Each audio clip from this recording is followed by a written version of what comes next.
Happy Thanksgiving, folks. Hope you had a good time with your family. And you're not too full.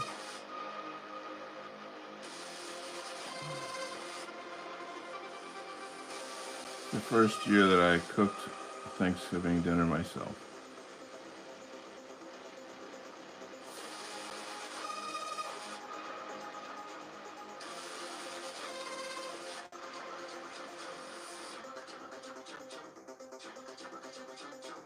Not sure I'm gonna have this music on though. I'm kind of just checking it out.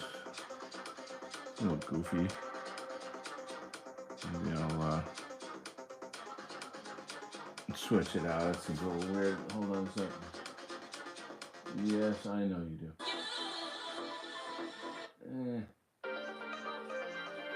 All right.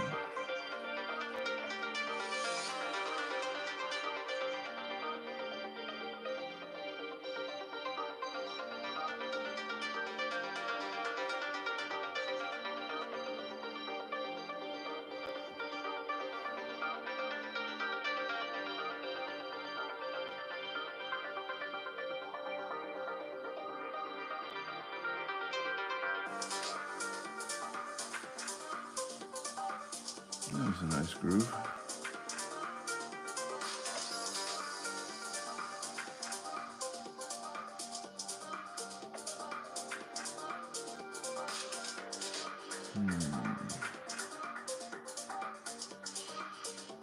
I'm sort of wondering if I can do this with a brush. Things that are farther away on the scene have smaller lines, thinner lines, so they have to use a special marker for that. Hi Sadie, happy Thanksgiving. I'm thankful for What Art Collective. I am very, very thankful for What Art Collective. I've been thinking a lot about that recently in terms of what I'm doing and just the whole notion of carrying the torch and producing good quality content.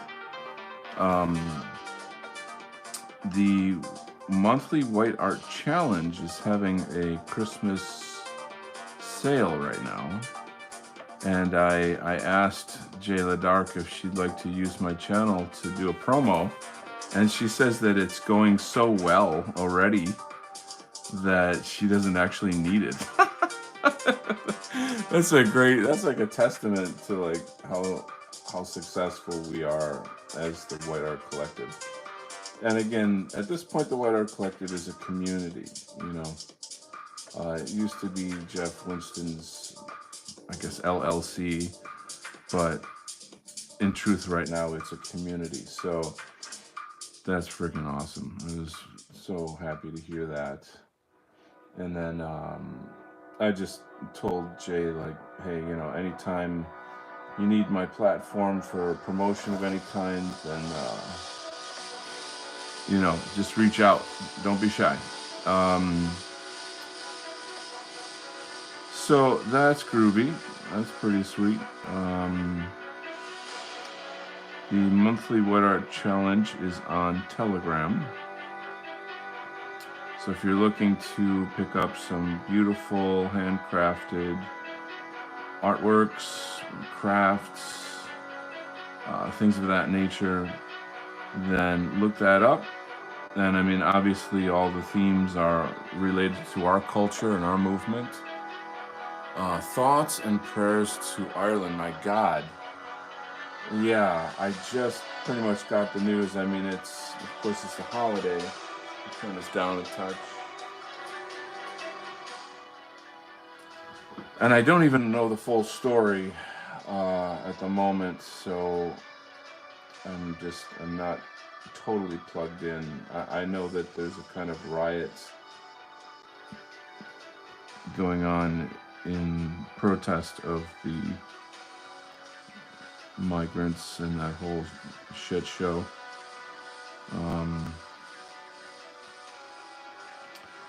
I have a feeling that the Irish are actually going to lead in terms of the revolution against our um, our infiltrated governments and what they're doing with these migrants, the whole replacement strategy that they're working on. The Irish have a history and a character that's much, much more rebellious, I think, than a lot of other cultures. And I don't know, they call them the fighting. They don't call them the fighting Irish for nothing, you know. So I see things getting pretty hot over there. I mean, they're already, I'd say, at a kind of a boiling point. Um, so we'll see how that pans out. But I really pray for their freedom. That's what we need, you know. We all knew it was coming to this, you know, and I mean, frankly, the globalists are on full throttle right now. I mean, they've got the gas pedal all the way down, you know, and I just don't think that. I just, you know, I mean, geez, when you really push someone up against the wall like that, you're not going to see. It's just not going to be pretty, you know.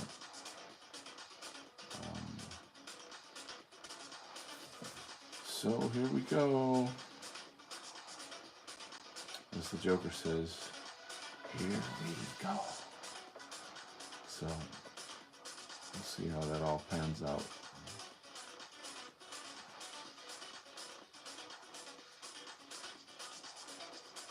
It's interesting though, because the arts are a kind of, how do I say, they're a part of the continuum of revolution. If that's a sort of a new concept right there. I don't know if no one's ever used that phrase before. But it first starts with a narrative, and you know, the left has controlled the narrative for so long. We're going to be talking about the changing of the definition of words on one of my upcoming shows with White Student Tea. That's a whole Marxist strategy in itself. I'm going to be getting into that.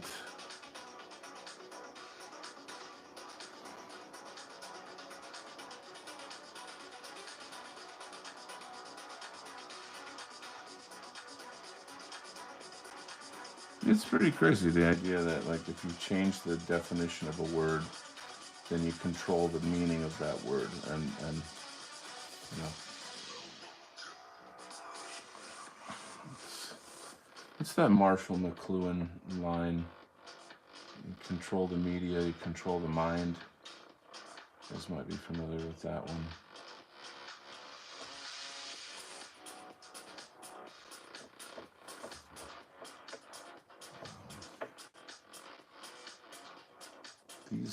It's always hard drawing small like this. I'm always very, like, hesitant about how it's gonna come out. The thing is to not overdo it. You don't over render at this scale, otherwise it ends up looking just garbagey, I guess, if that's a word.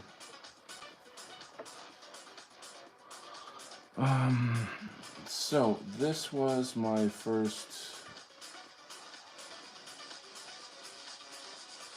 Thanksgiving cooking the meal myself.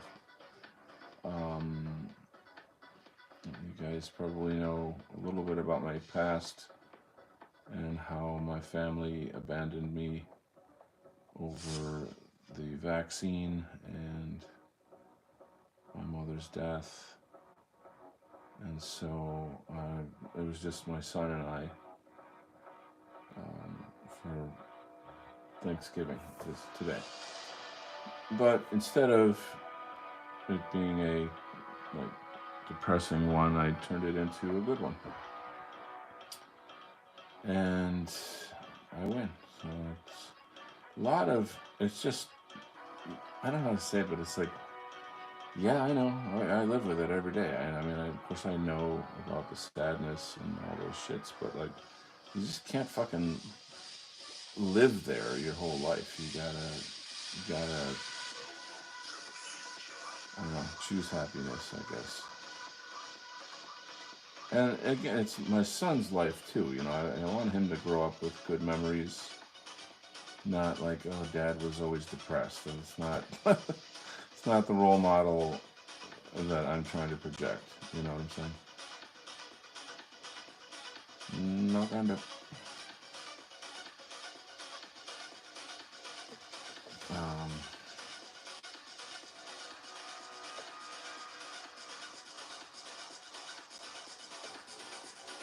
no. Any other guests here today? Who's with me today? We got Winter's Crusaders here. Happy Thanksgiving to you. The media is the message. Yeah, there you go. Marshall McLuhan. Um,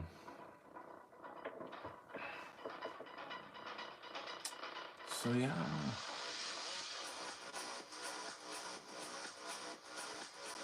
But like I was saying now, like I'm not overinflating my power or my influence or whatever, but the arts do play a big role in taking back the narrative, in controlling the narrative. If you look at, I guess, history is codified in through art. It's sort of like, what's the word I'm looking for? Uh, it's carried.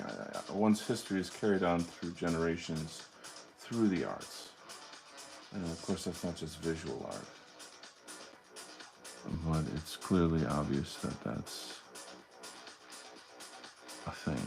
I think something about the Irish, they've got their folk songs that they love, you know. And I gotta use a marker, it's too small.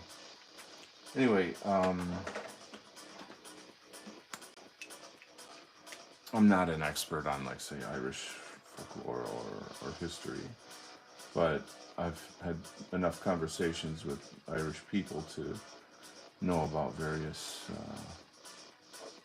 events and people that, you know, did various things. My good friend Jack White, the great banjo master in the White Art Collective, he's from Northern Ireland. So we've had conversations. You know.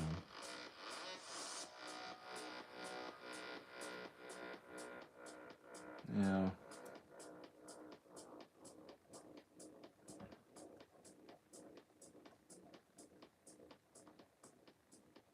But I'm happy to say I'm not like overly stuffed right now. I didn't go nuts, with the food this year.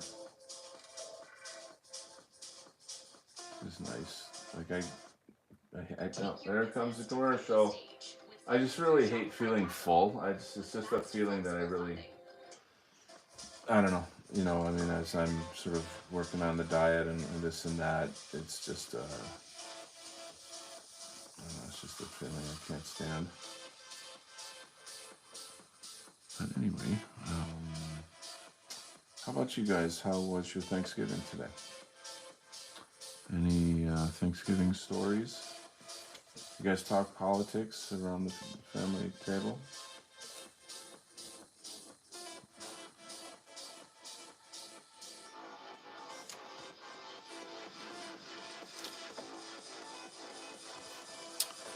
I gotta stand up to read the phone here. Thoughts and prayers. Wing It's here. Hey, Wing It. Happy Thanksgiving, fellow Westman. Indeed, indeed. Yeah, I hope your holiday today was excellent. Most excellent, dude. Like I was saying earlier, this was the first Thanksgiving where I cooked the dinner. And it's the way it's going to be moving forward since my family has pretty much rejected me. So it's just my son and I. Anyway, it was a wonderful time. We had a wonderful time. And I still feel my mother's presence, in the house, and especially times like this. I don't know. It might seem weird to people to hear this, but I don't know how to even put this. Um, I don't take the spirit world as being a different world. I see it as being a world that overlaps our world, and that they're pretty much present all the time, according to their will. And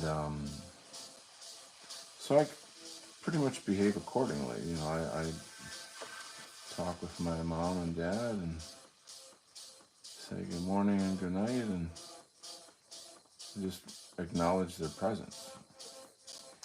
And frankly, there's been enough paranormal activity around the house for me to, have a very strong sense that my mom, at least, is still here in some way, or observing in some way. Not that she, is stuck here or something like that. But I take great comfort in that. And it's really just sort of a personal thing. It's not like, I don't think it's really something that, like, I feel I need to talk about so much or whatever. But it's a thing.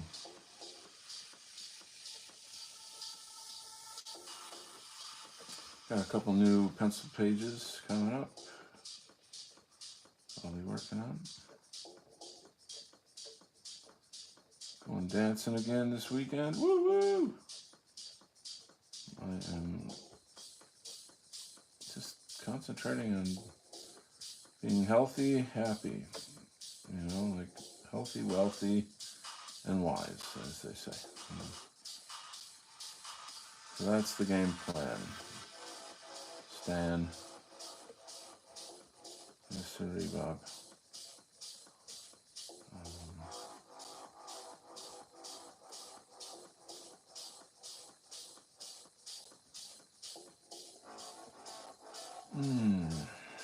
I was just jamming on guitar a little bit before coming on, and there's a place in Buffalo that has open mic, and it just sort of, I just kind of feel like could be a motivator, to sort of be like, okay, let's kind of work towards this, let's see if we can get a few more songs going, and then just go perform them,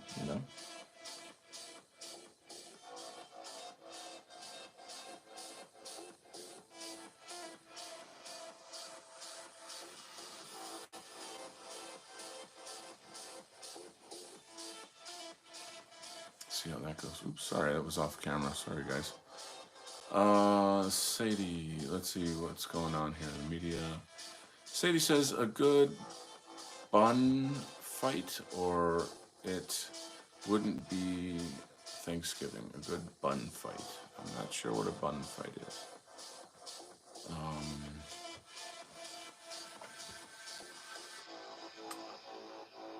So, what do you guys have for? Is there any kind of special food you guys have for Thanksgiving? I have acorn squash. It's not too fancy. It's just, stuffing, mashed potatoes, a couple side things. My son really likes, what's that stuff? Cranberry sauce from a can. I really like pecan pie, so I got one. I mean, I really could go for a pumpkin pie, to be honest, but I don't know. I just saw it when I was shopping and just grabbed it instinctively, thinking, yeah. My son's gonna have to eat most of it though, because it's just sugar overload. What the hell am I doing here? That's not what I want. That's what I want.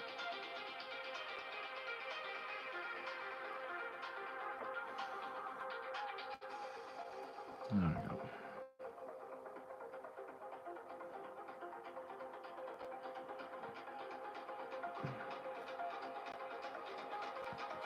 Hmm. So,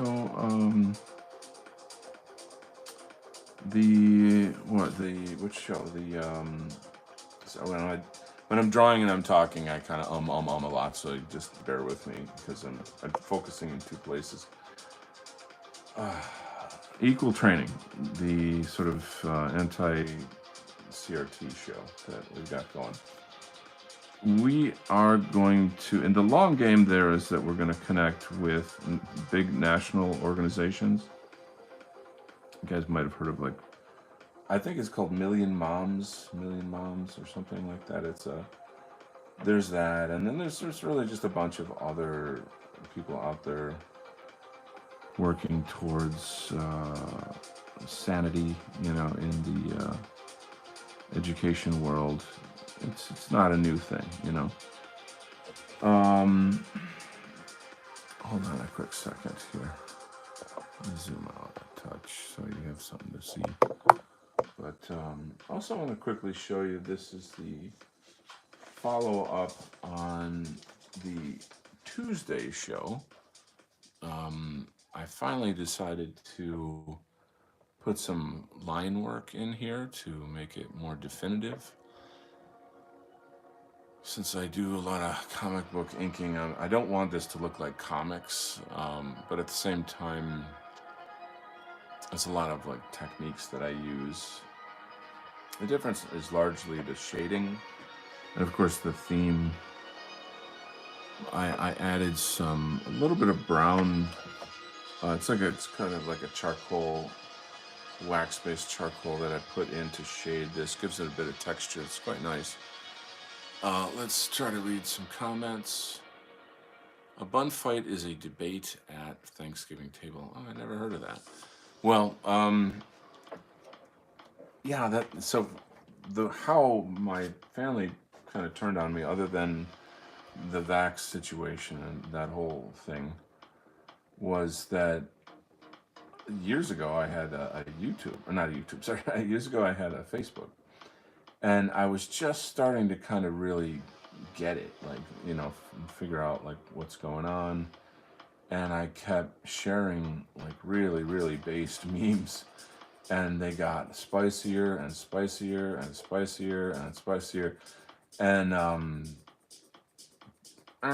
so like that it became a thing. Like, one of my family members came to me a few months ago and said, I don't know, somehow or other we were talking about family, and this person said, they say you're racist.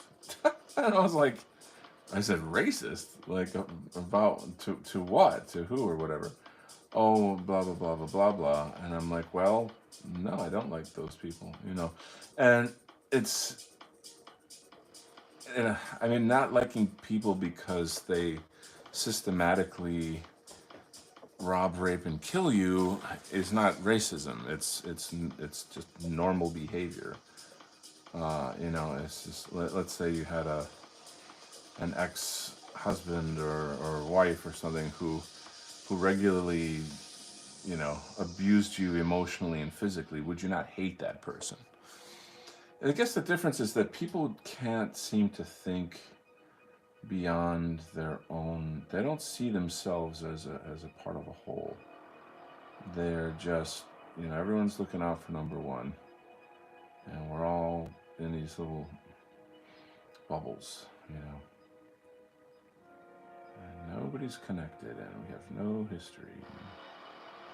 And we're just a consumer.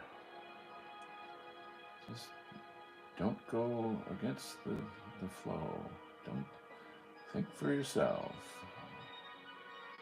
And there used to be a time when you if you notice things, and I mean, it's one thing to be out and out sort of rude or whatever, and like to say hurtful things, and I don't do that publicly, um, which is why I don't feel that title fits me. Um,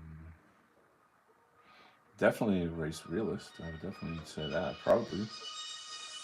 Um, Anytime you get some idiot online who's like, "Oh, we found the racist." They're like, "Oh, oh, you got me. Oh, you exposed me. I better run away."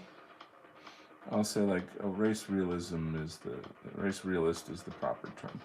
Something like that. Just to be like, what I'm saying isn't wrong. Again, it's kind of about the type of words you use and the intention that you have, but also the company in which you're saying it. If I'm in the company of my own friends, you can fill in the blanks. This is just normal.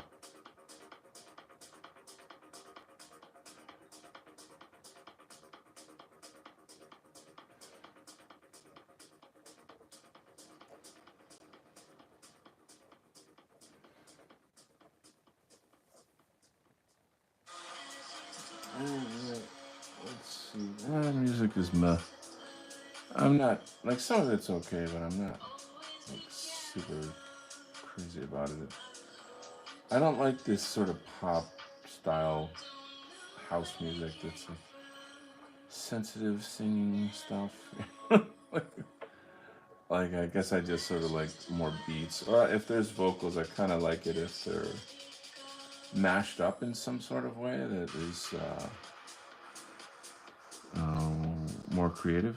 If anyone listens to house music, they'll know what I'm trying to say. Excuse me. But yeah, and so like after dinner, my son and I watched the Charlie Brown Thanksgiving, which is super cool, and it's just a fun father-son nostalgia time. Really enjoyable. And he likes it like that. Like he's more of a Sigma male, like his dad. He doesn't want to be in sort of like crowds of people where he feels compelled to behave a certain way or something. Fair enough.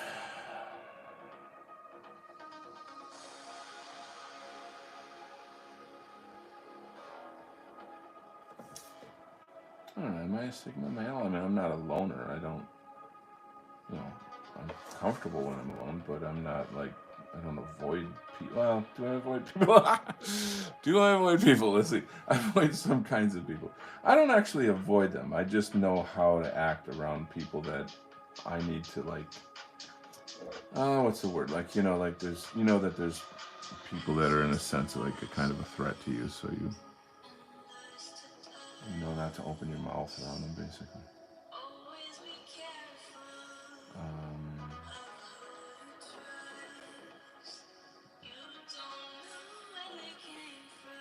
yeah, you have to learn how to read people for sure.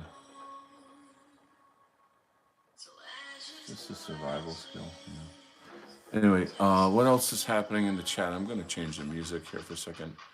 Let's see. Oh, Monaghan boys here. Excellento. Happy Thanksgiving. Wing It says Charlie high fives the Blake kid. Charlie high fives the Blake kid. I totally don't get the reference. Maybe. I guess I'm not as cool as I thought I was.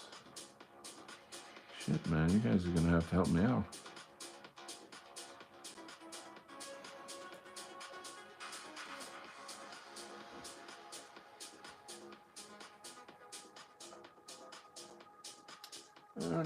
I gotta get the. I'll just show this to you one more time. I'm really proud of this piece. I'll be honest with you. I feel like the shadows should be darker. I should like take this I should just enhance it more. You know what I mean?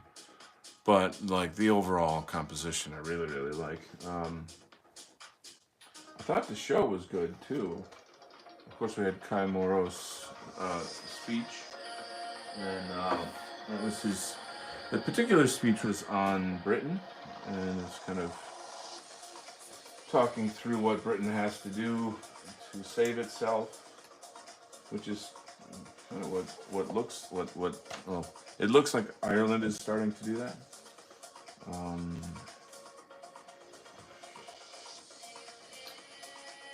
yeah, sorry, Bob.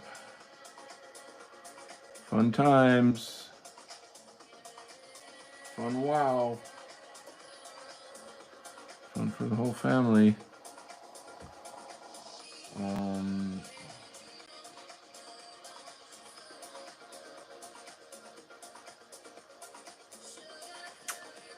that's kind of okay. Um,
yeah, all kinds of interesting things I wanted to talk about for this show, but then I so focused on the art that I kind of blanking out a bit.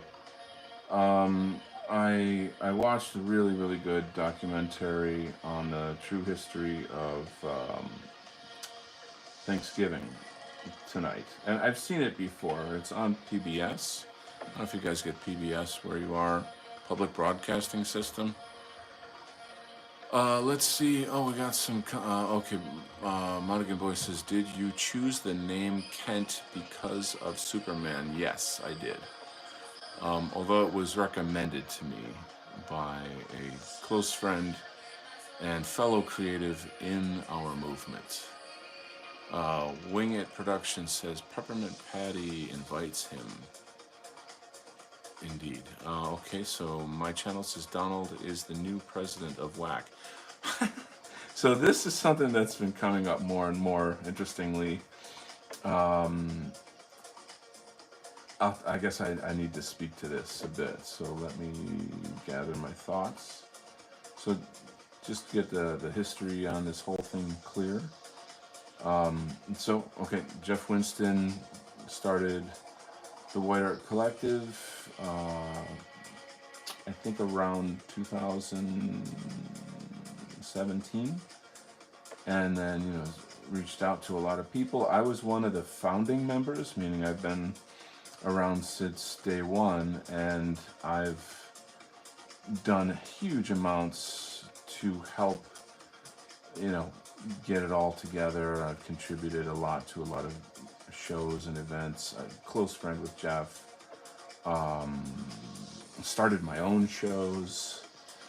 Helped a lot behind the scenes.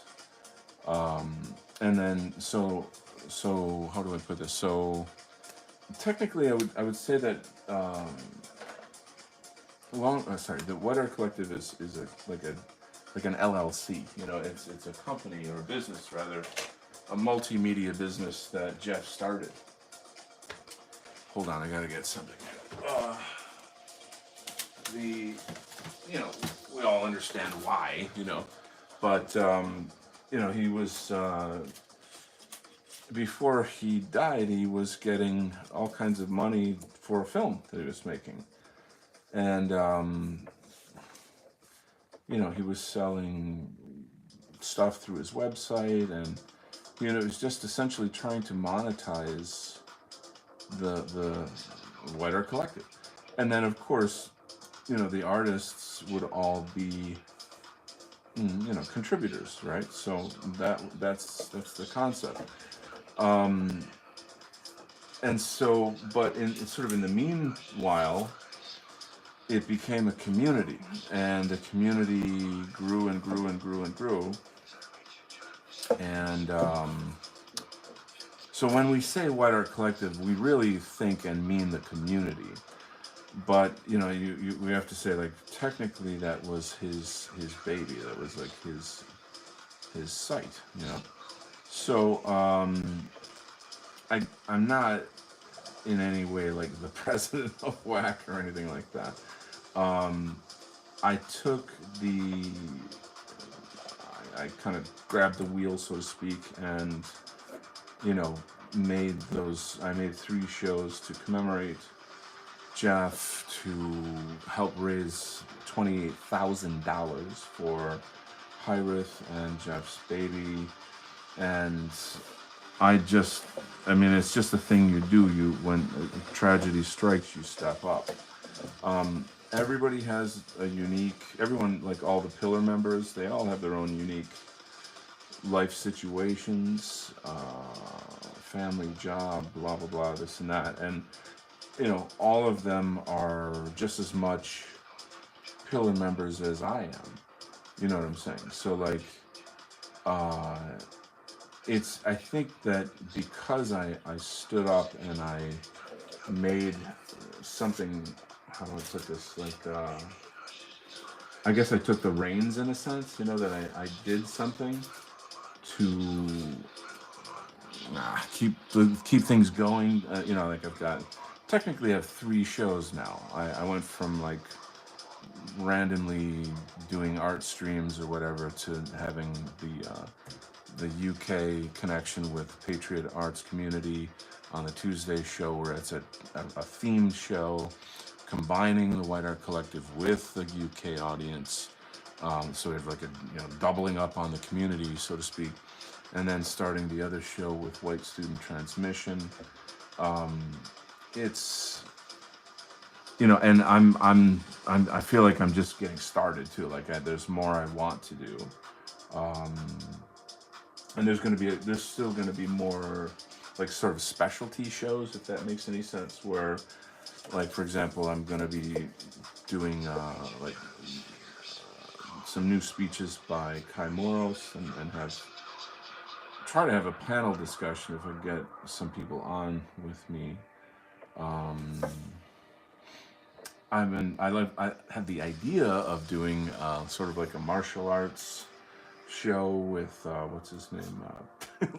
Good old what's his name? Never forget my dear friend Luke Mason, and not 100% martial arts per se, but talk about meditation and martial arts together as like a sort of a whole. The sky's the limit. I just would love to do all kinds of stuff. When, how, if all those things kind of materialize is sort of up in the air. But I think just by virtue of the fact that I'm active and providing a place for the community to meet regularly and still feel, connected to the arts and all of that, everything that the White Art Collective kind of is, then people have been saying that, and I think like the Pillar members might get angry if they hear that, to be honest. And there's always that one ruler I can't find. It's so damn annoying. If you could see my studio, there's like a million art supplies all over the place. But and hey, my channel, great to have you here. Monaghan Boy says I'm back on the Instagram. By the way, I will be your 100th follower. Yeah, Instagram's kind of more for like my friends and like kind of this and that. It's not. It's fun, but it's more casual than like Twitter is where I really rock out. But yeah, that's cool. That's great. When you accept my follow request, yes, I am of course very selective on who I let in, so to speak. But so I guess all I'm essentially sort of trying to do is just say that like I would like to how do I put this, like I'm doing my part to carry the torch for the White Art Collective. I guess that's all I have to say. So I'm not the president of anything. And I don't know if you were joking or you're probably kind of joking, but I'm just saying like the other pillar members, well, other than Jay LaDark, everyone else is kind of doing their own thing. And like I say, some people are like, they've got family related things going on or something, whatever. It just isn't, they're not able to really put out content so much so at the moment. So I would like to, I mean, I'm constantly trying to engage those guys and say, hey, come on the show and we'll talk about this. And I just don't know. I mean, you can't, people have their own rhythm, I guess, like where they are in their life, where it's like, I just want to focus on my art or blah, blah, blah, blah, blah, whatever. I don't know what it is. All I can say is that, I'm going to continue trying to stay out here and do the things that I'm doing. And I appreciate you guys like super much. Boy, I'm good with English, super much. But anyway, you get the idea. I don't like this Latin shit. Hold on a second. I don't hear that. I gotta change the music. Kind of, okay, here we go. That's our synthwave friend. We'll get us on the right track after the bloody commercial. There's always a commercial. You shall not pass until you buy something. So that's what that is. But no, I don't need your advertisement. And thank you very much. So I guess that kind of answers what I'm saying. I mean, I'm just organically putting stuff out to feed the community, as it were. So, but I mean, there's so much happening right now politically that like this is the freaking time to be out there doing stuff. You know what I'm saying?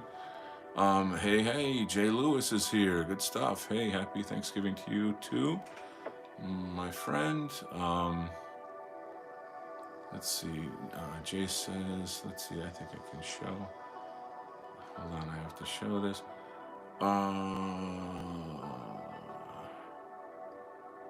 Just saw Napoleon. It was fucking terrible. I know. I got the feeling that I'm not gonna go see it.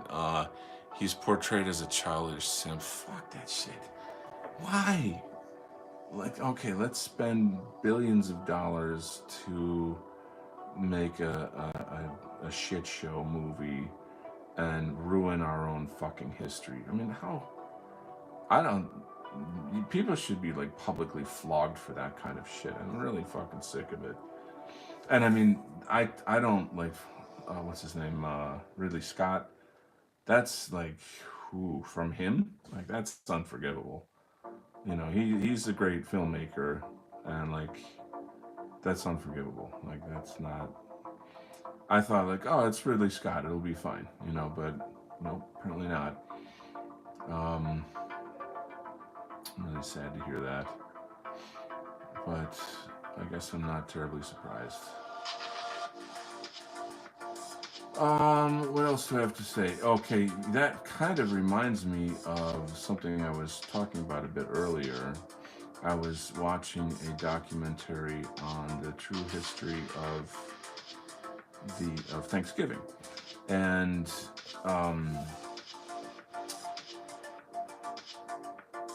I kind of set this up a little bit. So,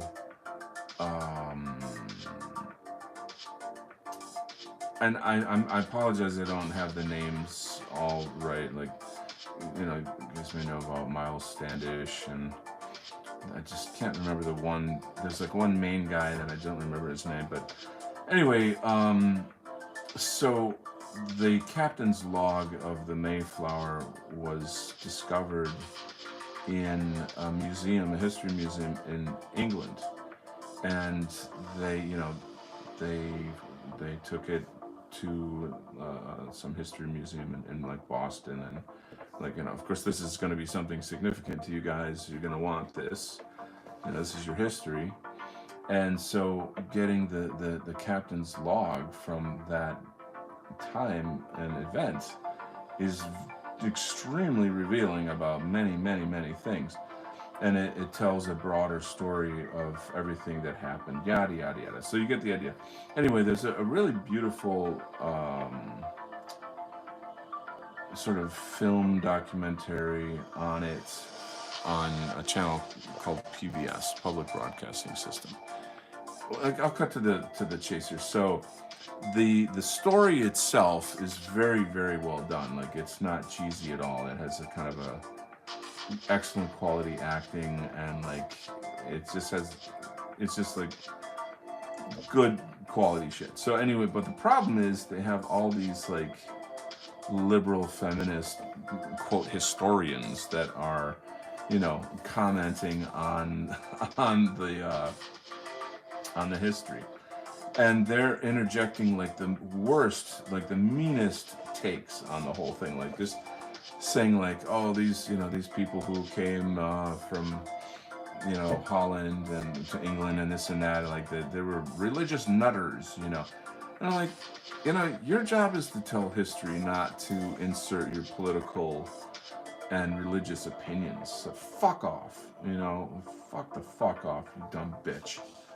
And I'm so fucking angry to I'm like, if you're gonna make a high quality documentary like this, leave these shitheads out. When I'm king, people like this, if you're an angry feminist, you will be barred from being a history professor. I guarantee it. You know what I'm saying? So, anyway, it was that was. There wasn't a ton of it, but there was enough of it to be like, what a fucking whack job are you? Like the shit that they're saying about like, that they didn't bury the Indians because they're not people, and only British people and early Americans were people because they buried their dead. I'm like, says fucking who? Like, huh? Like, where did you come up with that wackadoo theory? Like, it's really just another one of these like white man bad kind of like bullshit concepts. You have to think like the Wampanoag, I think that's how it's pronounced, the natives of that area where Plymouth Rock is and where they settled. They had their own customs and things, and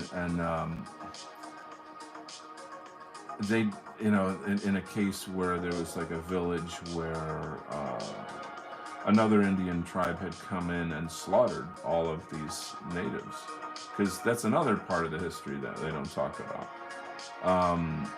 The dead bodies were just rotting all over the place, but there were sort of like structures and things set up so that it was seen as like, well, this is a good place to build a village.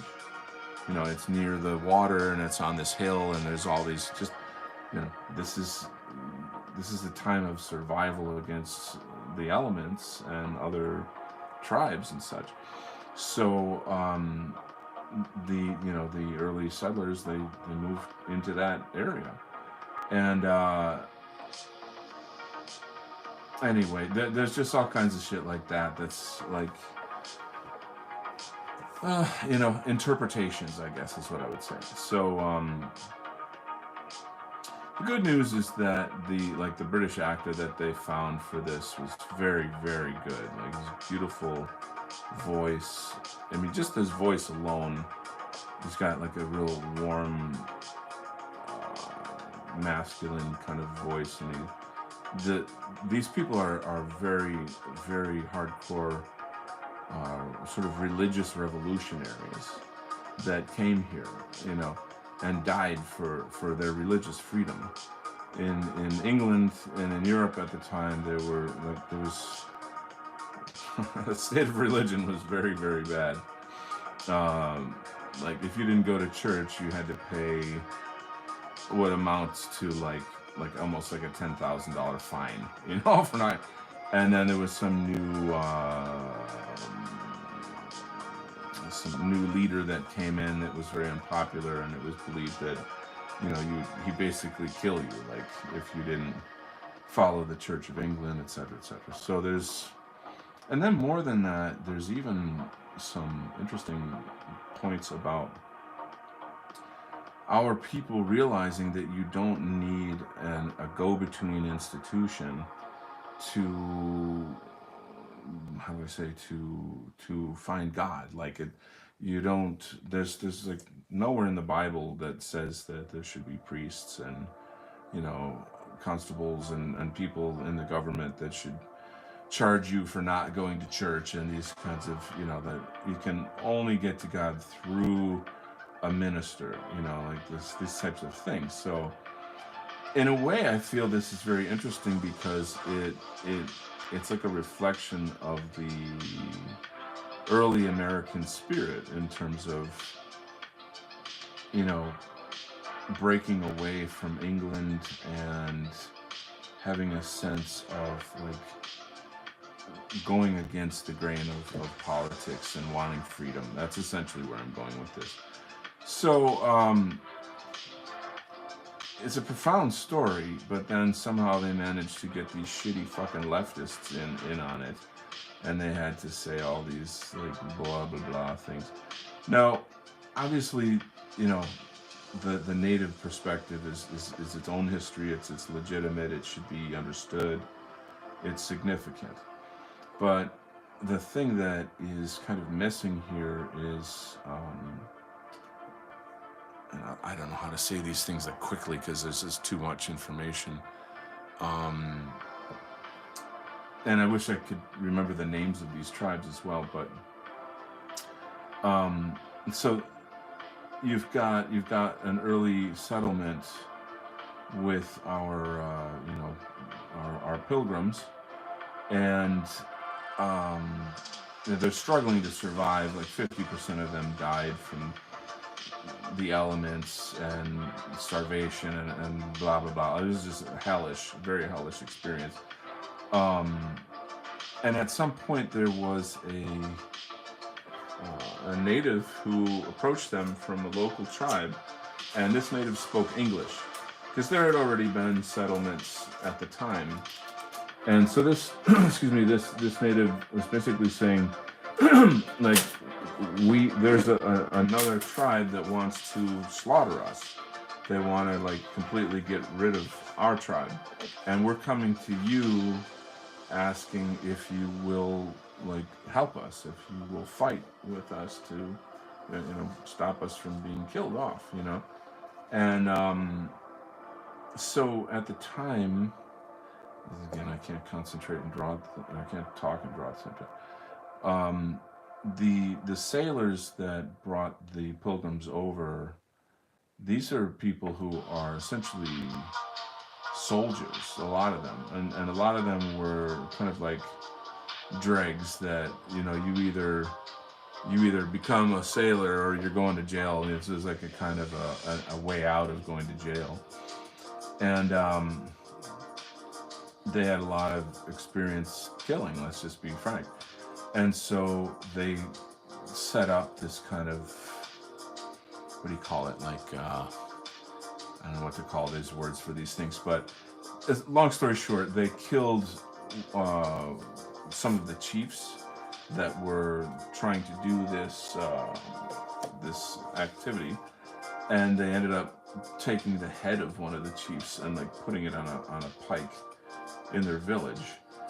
And it stayed there for like years, and that's not in the Thanksgiving story, like you don't hear that. And it sounds gruesome, and it is gruesome, but the point of it is that it showed the allegiance and the what do you call it, like alliance is the word I'm looking for, with the native tribe that came seeking help. Okay, so like that's to me fascinating that that happened, and then after they did kill the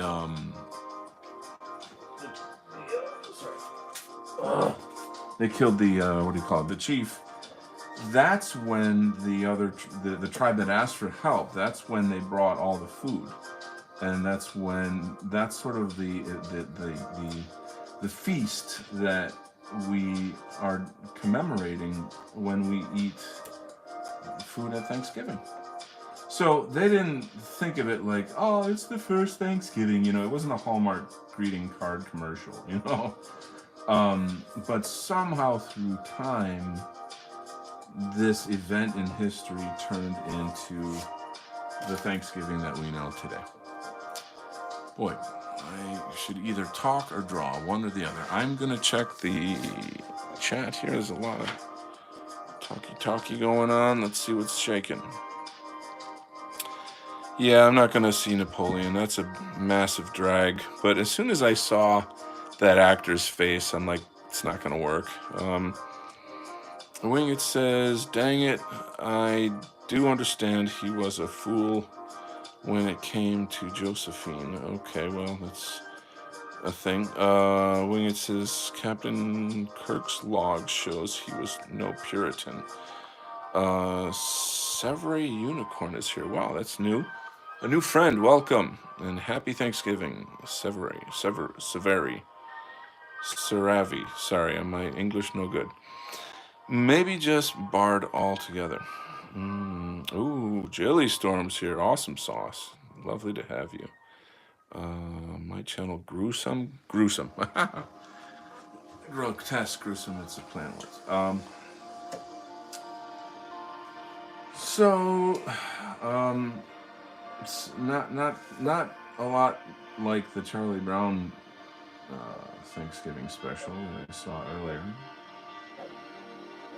which was much more wholesome. It's fun doing father-son stuff like that.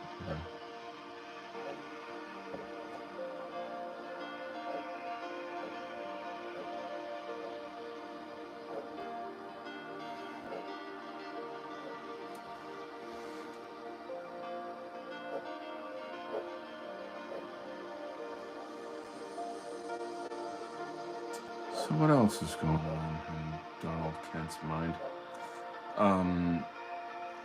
Back to the White Art Collective topic. I would never, ever. It's. I feel bad when people say like, "Oh, you're in charge." I'm not in charge. I'm carrying the torch. I'm doing my part. You know what I'm saying? And I think there's a lot more to come. But we're all pretty raw about Jeff and his passing. But I was the first one to say, like, what are we going to do about the White Art Collective? Like, we should talk as a group. And we're really, I don't want to get too into this because some of this stuff's personal, but how do I put this?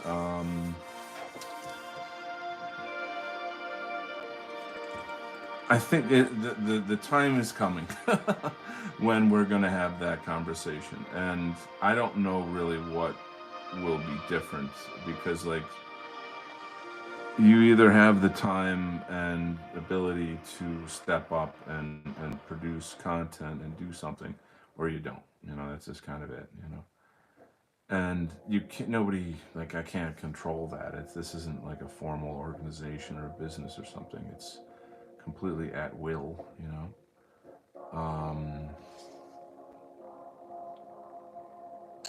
What else can I say?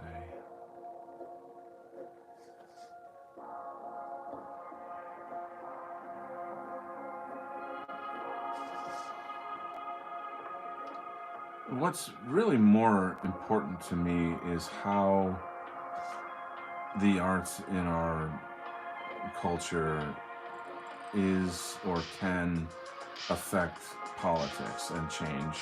And it's not a political organization, um, but what they say, like culture is upstream from politics, and that when you control the narrative, the dialectic, and you are inspiring people through your work, then that's when change occurs, and that's when you're really making something happen. You know what I'm saying?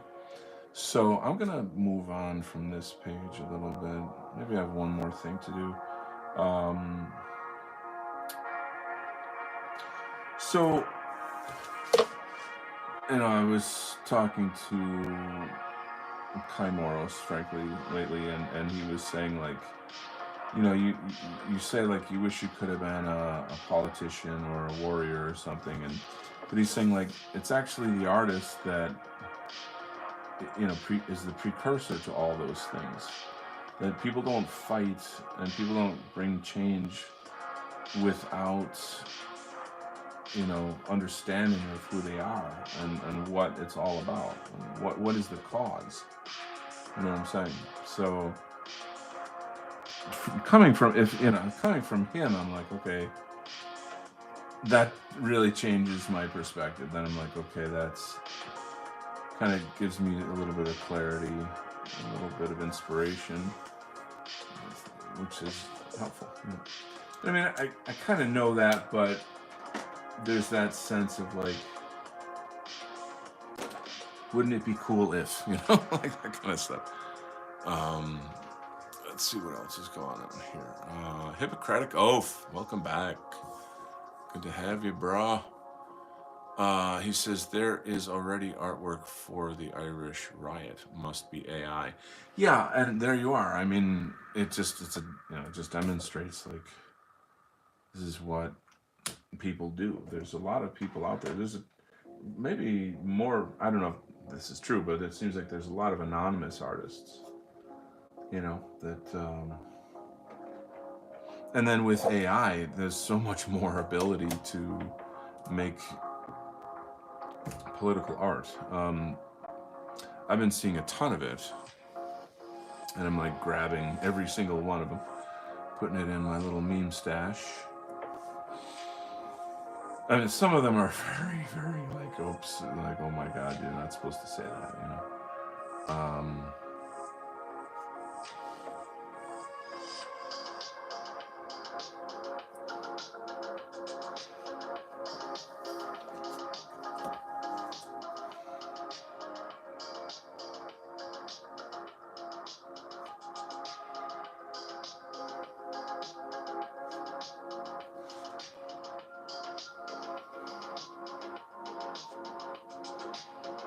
It's interesting how AI has been harnessed by our movement in this way. I think a lot of us were very skeptical, and I mean, there's still things to be distrusting about AI.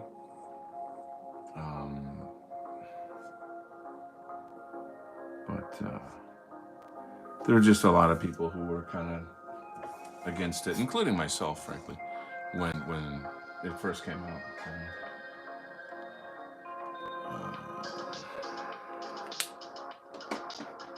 So tonight it's obviously Thursday. I usually do the equal training show on Thursday, but of course it's Thanksgiving, so we're not doing it today. However, tomorrow we're doing it. So you're gonna want to tune in 8:30 Eastern. I don't know where you are or how that fits your schedule, but 8:30 Eastern.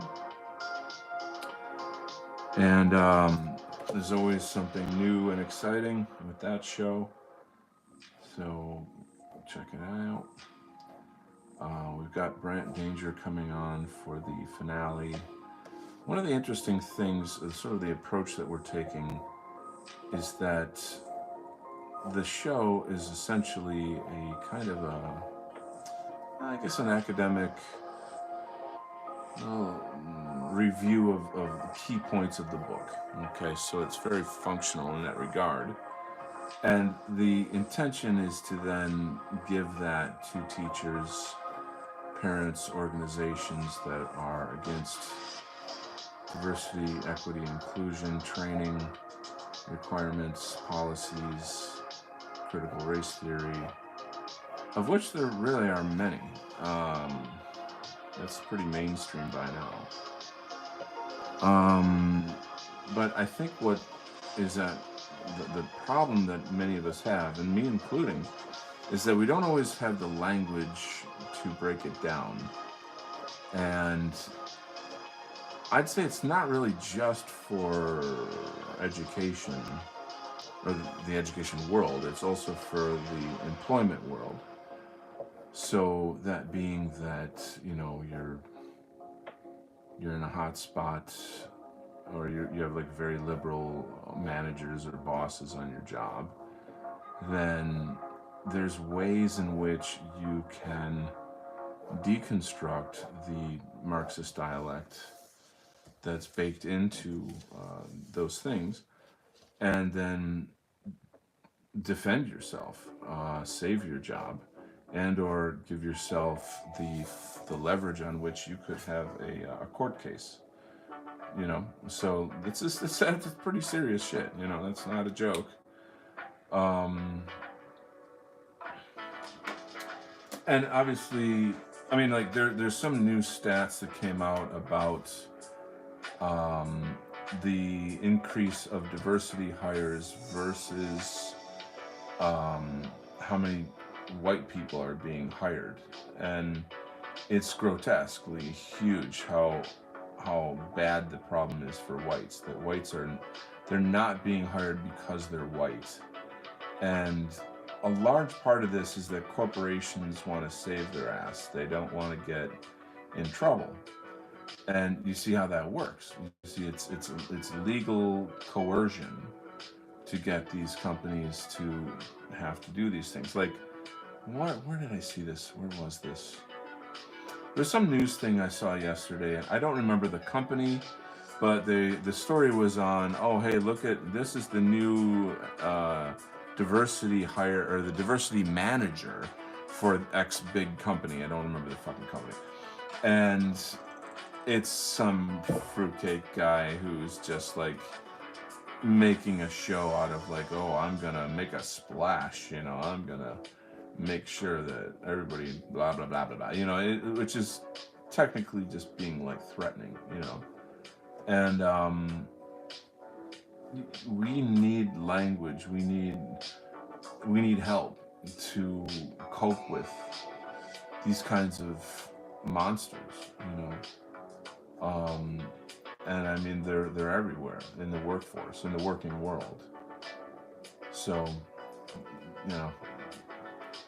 Equal Training, it's a good show, it's an important show, and I'd say that anybody and everybody who's in our movement is going to need to know these techniques. So there you go. All right, this page is looking mighty fine. I think I can move on.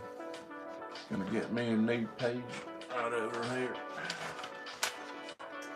And I'll check the chat in a second.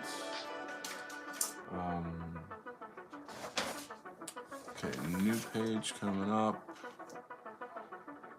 Let's see if I can get my stuff in order here a little bit. You will kindly wait for me, my friends. My friends. So, what else?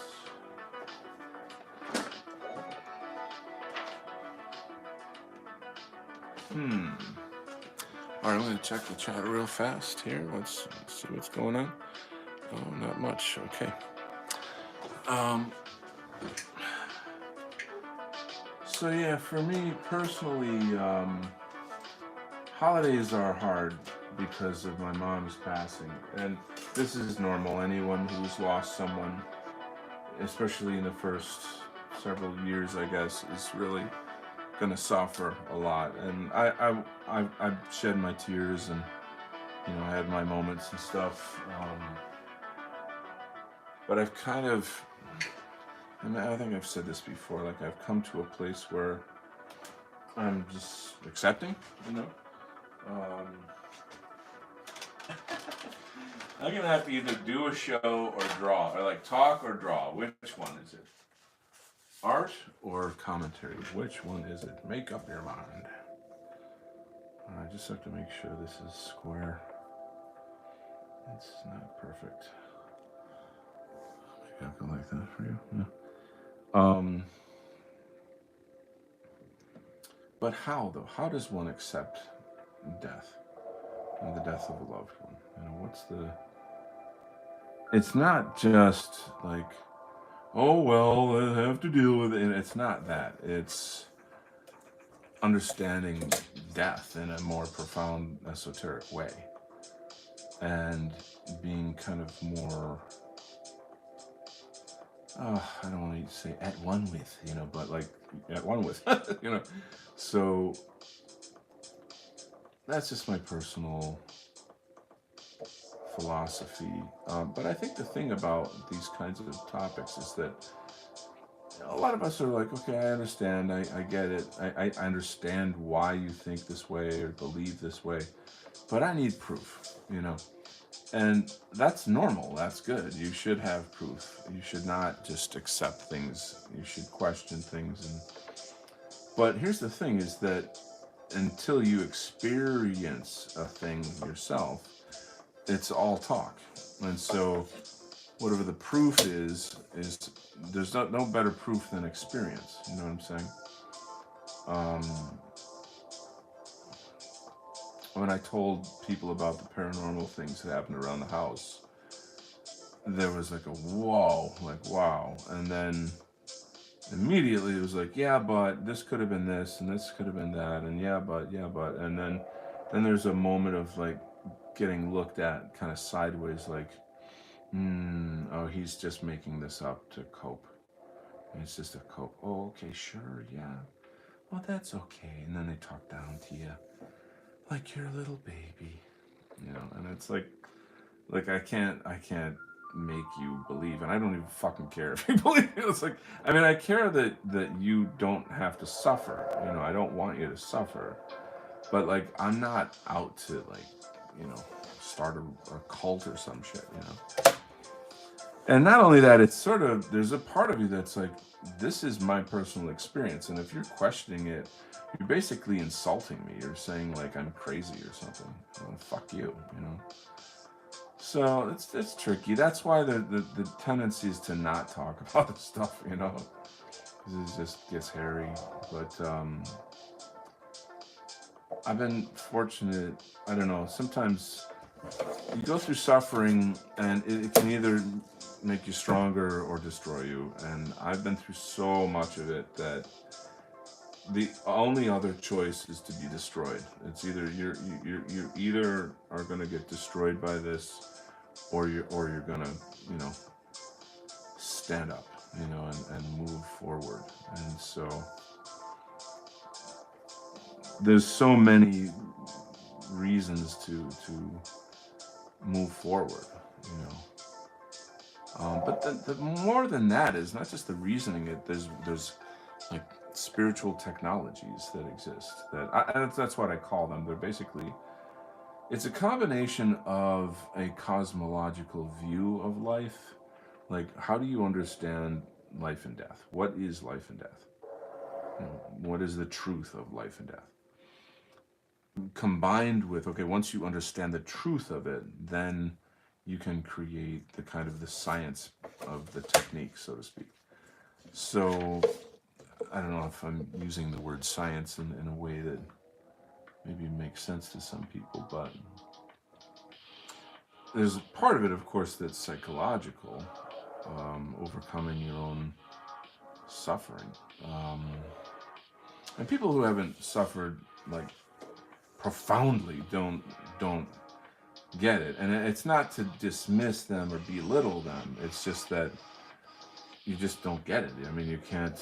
I mean, try to think of a child who saw their family killed in war. You know, like, I don't get that because I didn't experience that. And how profound would something of that nature be? You know, would it turn you into a monster, or would it, like, would you become an alcoholic, or would you become like a saint? You know, how would you cope with that suffering? And so the answer to that is some form of spiritual technology. You know, meaning no, the answer, of course, is the positive answer if you're able to get out of that. And so years of, you know, I'll be honest, like Buddhism had a very gigantic impact on helping me and understanding all of those things. But not just that, you know, certainly a relationship, a very strong relationship with God is essential. Um, Unfortunately, people see God through certain lenses that I think skew or confuse your relationship with God, or can. And like, it's case by case. It's a very intimate topic. It literally is. It's like it's probably one of the most intimate things, you know. But it helps to kind of sort of seek out communities that are asking these questions, and you know, compare their notes, so to speak, you know, with yours. Compare, like, again, like, I often say, like, God is the soul of your soul. You know, that when you get there, and a lot of it is the death of the ego, and you know, your ego doesn't die forever. That's actually very Buddhist, but like, you have to transcend the ego. You have to, you know, most people can't do that. They can't even get, that's step one, and most people can't even get that, you know.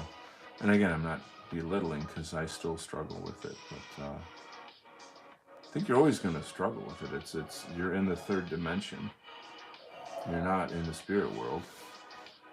It's part of, and then beyond that, everyone else around you is living and operating out of ego, you know. So it's interesting. I'll check. No comments, I guess. Just talking to the wind here. But is this a topic you guys are interested in? Maybe I'll talk a little bit about this part of the story. So, this is the second issue. I think this is page 14. So it's halfway through the second issue of Militiaman. And the Militiaman fought with the Fash Force and has kind of escaped. And he's off to find his pregnant wife to tell her that he's alive. He didn't get killed in the big explosion in the first issue. And so now we get a more intimate look at Fash Force. They're all hanging out at the old man's cabin that you probably saw earlier. And I'll be honest with you, there's this one of the pages I've got, the female character, she's breastfeeding her child. And I'm like, still kind of like, should I show a woman explicitly breastfeeding in a comic book? Has that been, but my intention with it is to try to, like, humanize her, but also to show, like, in a sense, like, that, I don't know how to put this, but like, to glorify the mother, you know what I'm saying? And you get the idea. Anyway, so there you go. And so they're kind of sitting around talking, and the old man is explaining to the sheepdog character and the Fash Force guys, the other characters, that Militiaman doesn't know it yet, but he's actually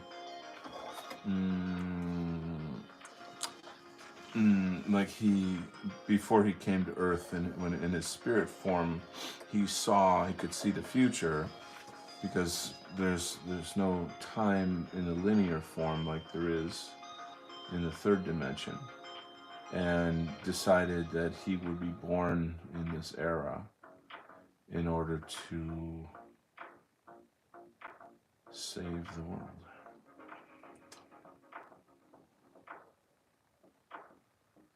It's kind of a deeper take on a superhero.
Hmm. So, do you guys,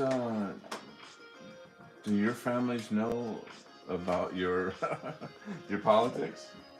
Are you able to talk openly with them about it, or is it more of a covert kind of thing? Covert's a little fancy, but you know what I'm saying. Who was I talking to recently? One of my friends. What was it? It was something about. Oh yeah. Anyway, my buddy was talking about like if he had ever gotten doxxed, how how would he handle it in terms of like with his family. And he said like it would be a bit awkward, but not like the end or whatever. Like I would just essentially have to say like my views are different than yours. You know. And but here's the thing: is I recently am starting to kind of come across some very interesting ideas about why people can't cope with like differences in political philosophies, and it seems to be neurological in a sense. And I'm just kind of pontificating on like data that I've recently heard about how the mind has a type of a system of ideas that together form a worldview, and that when new information comes into that system and it doesn't fit, then maybe there's something in the mind that is acting in a type of self-defense where it has like cognitive dissonance, or it sort of breaks down or rebels against the new information, and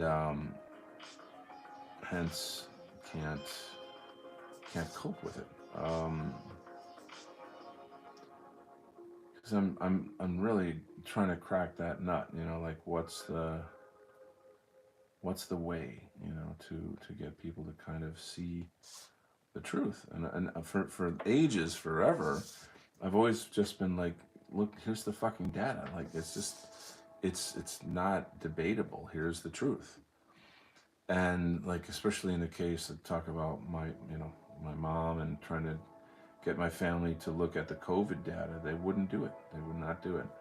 And there was a time when I showed some data, and like a certain person in my family essentially behaves like exactly like that fedora meme, like source, like what's the source, and then even before looking at the data, if the source is not like a liberal news source, then he won't even look at the data. Like, oh, that's just propaganda, blah, that's Republican propaganda. And it's like it's just not. It's the same bullshit as always, right? It's just the same like stuff that we've been dealing with forever, except now it's your fucking family members. So I don't know. I was the odd man out. I was the crazy one for believing that statistics and data are meaningful or truthful. That like people once they see the truth would go, oh wow, okay, there you go. But they don't want the truth. They never wanted the truth. They just wanted to conform. You know.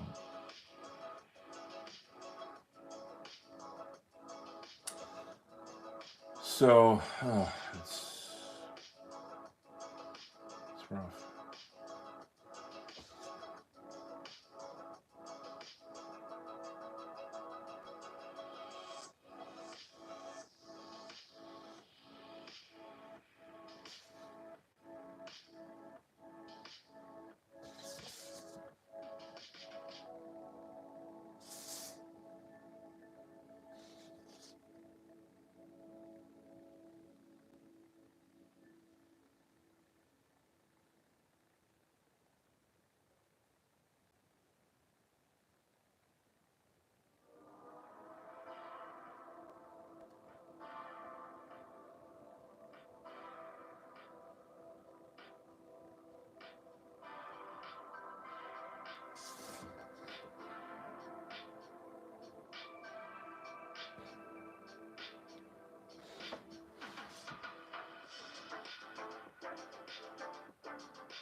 I have to say, like I think like okay, what if you're in a court of law, and you're sort of up against your employer or something of this nature, and you're trying to make a case, and like the people in the jury and or the judge, they're essentially brainwashed. They're normies or lefties, and you're showing data that is like you're trying to win the case, the court case, and are they gonna have a mental breakdown? Are they gonna deny the data? You know what I'm saying? So like these things have real world repercussions.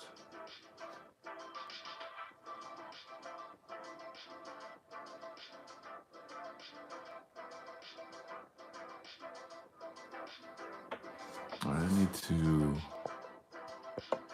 check and see what you guys are chatting about here. And gonna take a look. Hippocratic Oath says, no, the wife thinks we're in Costa Rica to be closer to my favorite surf spot, not because California is nuts. Oh boy. How do you like Costa Rica? I have a friend who wants to move there, and I think of it as, Central America with like, drug cartels and shit, and, people, you get the rest of it. So I don't know.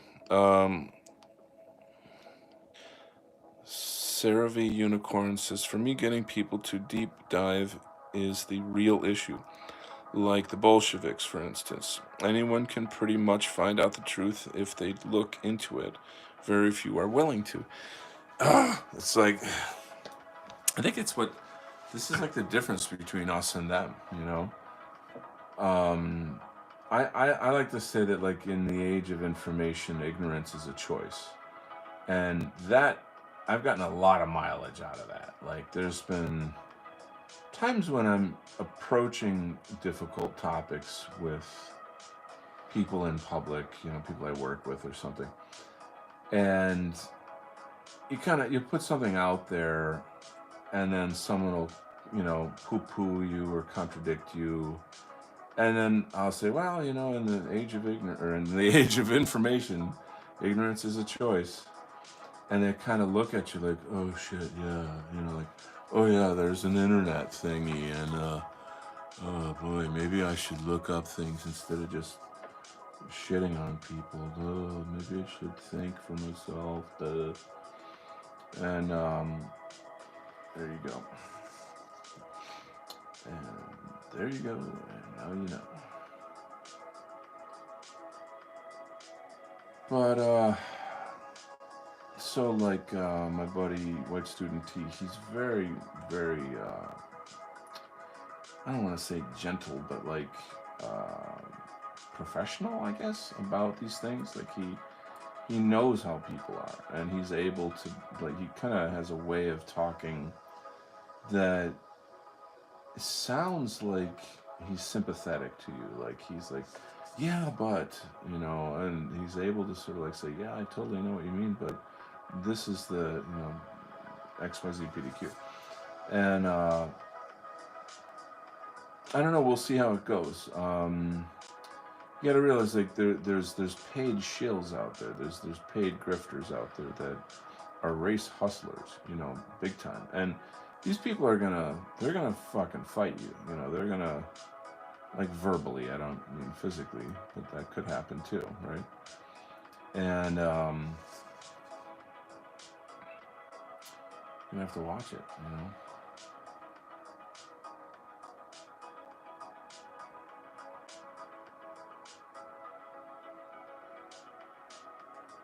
Yeah, I wish like if I could go back in time, back to 2016 and be like, look, make another account and don't use your name and don't post political things in front of your family because otherwise I wouldn't be spending a Thanksgiving alone every year for the rest of my fucking life.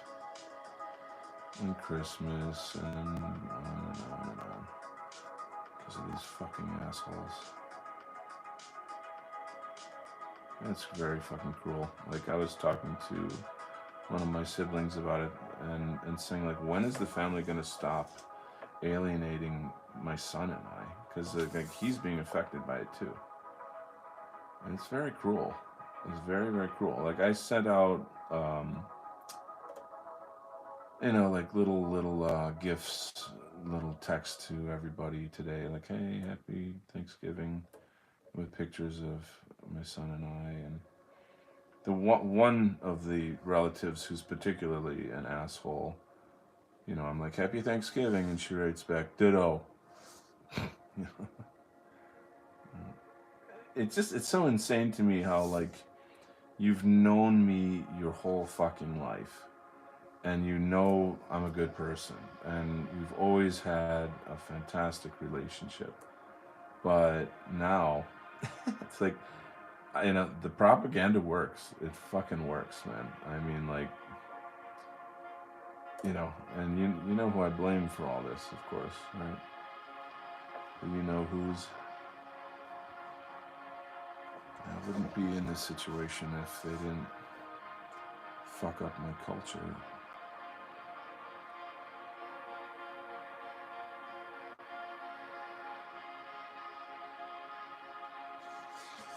Oh, I'm sorry. I didn't have that on camera here. Zoom out a bit.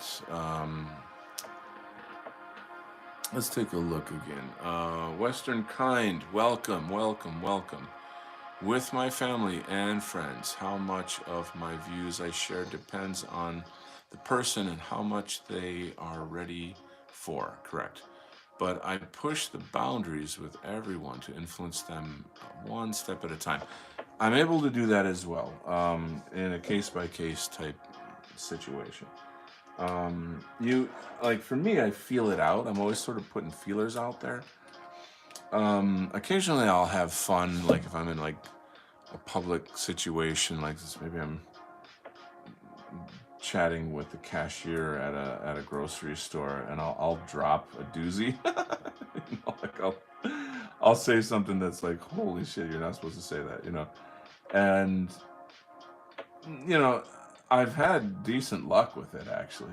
I've because a lot of times it's like people know what's going on, they just can't talk about it, they're too afraid to talk about it, and when someone does, they're like, yeah man, yeah. Um, there was one time. This is just kind of a funny story. It's a young cash register girl, cashier. She's clearly one of these like nerdy feminist type girls. I don't know. She's probably still in high school, and she's wearing like a rainbow button, and it's got purple hair. It's just the usual shit. But I forget what it was. She had like a really nice ring that looked cool, and I was like, "Wow, that's a cool ring. I like your ring." And she got all like, "Oh, thank you," and just like cozied up to me like right away. And at the time, I was wearing a shirt that has like a fascist symbol on it, and she didn't know what it means. A lot of people don't know what it means. Our people know what it means. It's I guess I'm just like, you know, if one of our guys was walking down the street and saw that, I'd be like, "Hey, buddy, another Pepe friend." Anyway, she's like, "What's that on your shirt?" And I'm like, "Oh, it represents the Roman Empire, you know." And she's like, "Oh, okay, sure, okay, yeah." But anyway,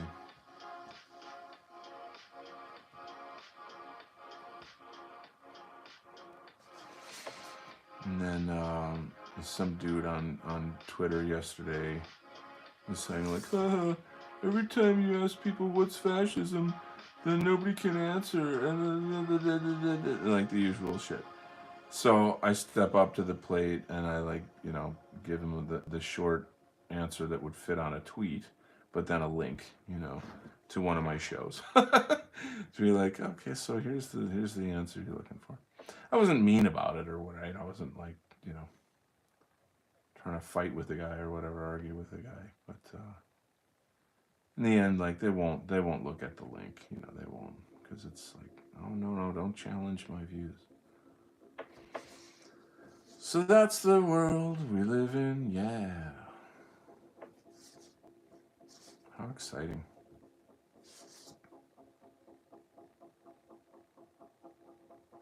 They say you can lead a horse to water. Anyway.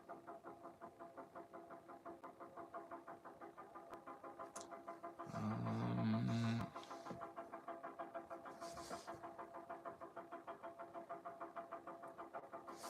this, it's getting really dry. I need like maybe this will work. Sometimes I get these guys just for blocking out big fat shadows. I don't have to waste the ink in the nice brushes. So for Christmas, Daddy's gonna get some art supplies. Whole lot of art supplies going on. I do have a couple other things. What are you guys getting for Christmas? It's a darn good question. Shit, man, I really know how to run a cool show. Asking all the deep questions. What are you getting for Christmas?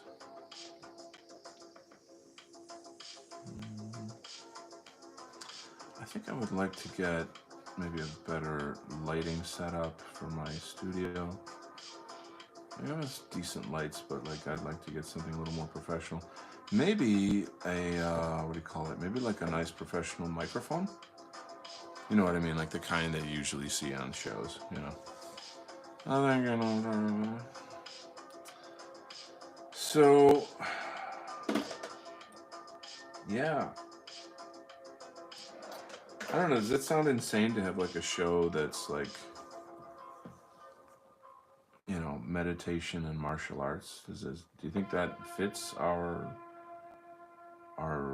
culture, our movement? Do you think that is it a crazy idea? Would anybody watch that?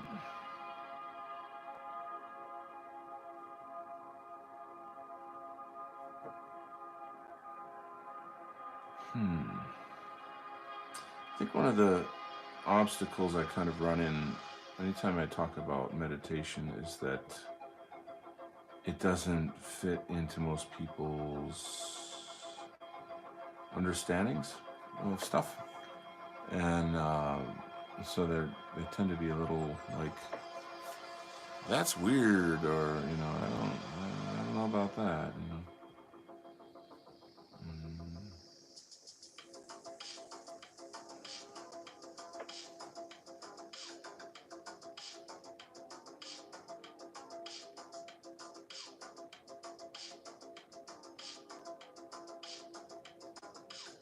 I don't know what's that, because I wouldn't mind getting your opinion on that stuff.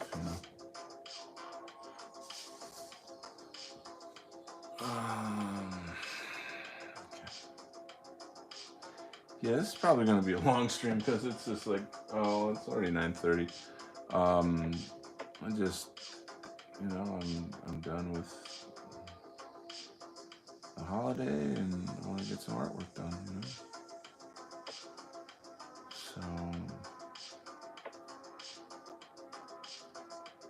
but quality content though, you know what I mean? Like making quality content.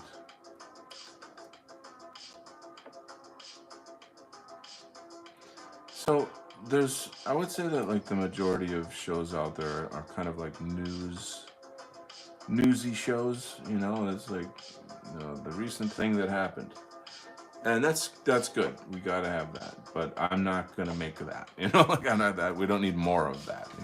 Certainly not from me. And so what do you need from me? What is it? Of course, obviously it's gonna be arts related. I feel like what do you call it? The equal training is going to be a great show. Um, sort of have to kind of see how that's going to pan out in terms of like, what do I say, like the actual manifestation of what we do on the show. So like I've mentioned before, like I want to try to do a proposal to my local library to have like a white positive section or a white identity section.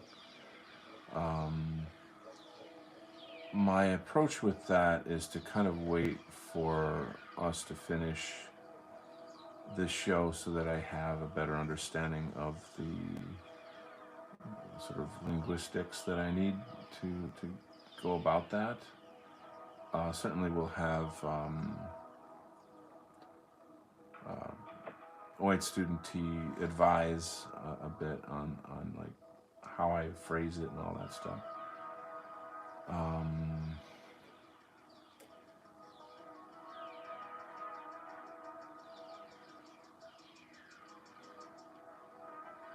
Reaching out to these like organizations like Million Moms and stuff. There's some big guy in that field who just retweeted our show. White Student T knows these people better than I do. I'm not as plugged in with that, not as much as I used to be anyway. So like he recently said, "Oh my God, look at this guy! He just retweeted us," and so I'm like trusting, like, oh, okay, if you say that's a big deal, I believe which is nice. Um, you said a lot of it is you got to make the content. You got to put something out there that is has some kind of value. Granted, like he's this very very smart guy, and he put a very long time into the development of this book. In fact, he's telling me offline like this took this book took way longer than I wanted it to. Like oh, I got to do this, I got to do that, which is all fine and well. He kind of, it's very thorough. Let's put it that way. So it's going to be interesting to see how the whole thing plays out. Um,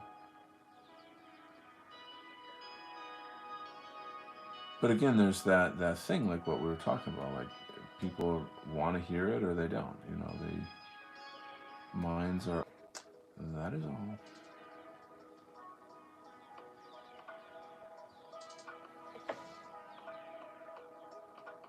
Um, you know, huge national organizations of people who are fighting this fight. They're obviously going to be interested. Be like, oh, look, there's a new resource here. Let's check it out. And to be real honest with you, White Student Tees, I feel like he is the brand. Like I told him that recently. Like your style of talking, your voice, you've got something there that is like ready for prime time. You know what I'm saying? Like I can act in such a way, of course, that's like a teacher and professional and da da da. But like it won't take a long, it won't take a lot of digging before you see that I'm like Super Spice Master 2000. Like I already, my online presence is very spicy. You know, very based, and definitely the average normie is not ready for that. You know. However, the Overton window is moving. Is it not? It's so cool when you see people who are like really black pilled finally say like, "Shit, we're winning." Like things are finally changing. It's nice. That's good. Granted, you know, the dangers are mounting, everywhere around us, in so many ways. So just because we're able to say the truth doesn't mean anybody's gonna fucking do anything, for one reason or another, if they're psyoped out of it or, because in the end, I always feel like it's really people in positions of power that have to make this happen. I've been seeing a lot of reports about people saying like, we've got all that we need to take the deep state down with the hard evidence and da da da. And I know that most people's first response is like, it'll never happen. And I just don't like I might agree with that, but I don't kind of, anything can fucking happen. That's kind of how I look at it. Like anything can really happen.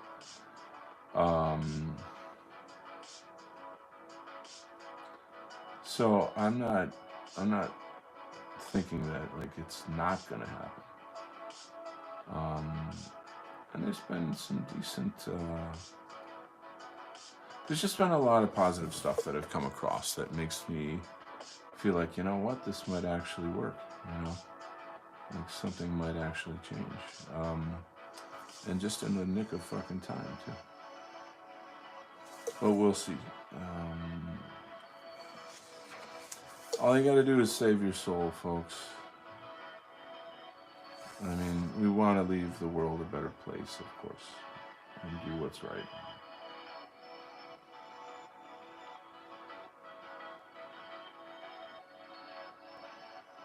All right. Western Kind says, I've never had any success with meditation, but the concept sounds interesting. So I'll chat a bit about meditation, and maybe it'll help. There's many kinds of meditation. Prayer is a meditation. The rosary, doing the rosary is a meditation. I'll essentially talk on things that I know. So for starters, the very foundation that one would want to get is a physiological state that you create through breath control, but also through mental control. And by mental control, I'm referring to the understanding that you are not your thoughts, and that the nature of the mind and the nature of thoughts are to just to pour out on you. They just pour out and pour out and pour out, and in many ways, they're just kind of illogical. They're just kind of just gushing out at you. And but the problem is we don't. Let's say, think of the Stoics, for example. The Stoics would say that you you must observe your feelings and not follow them. So the Buddhists would say that thoughts are passing clouds and you can't grasp them.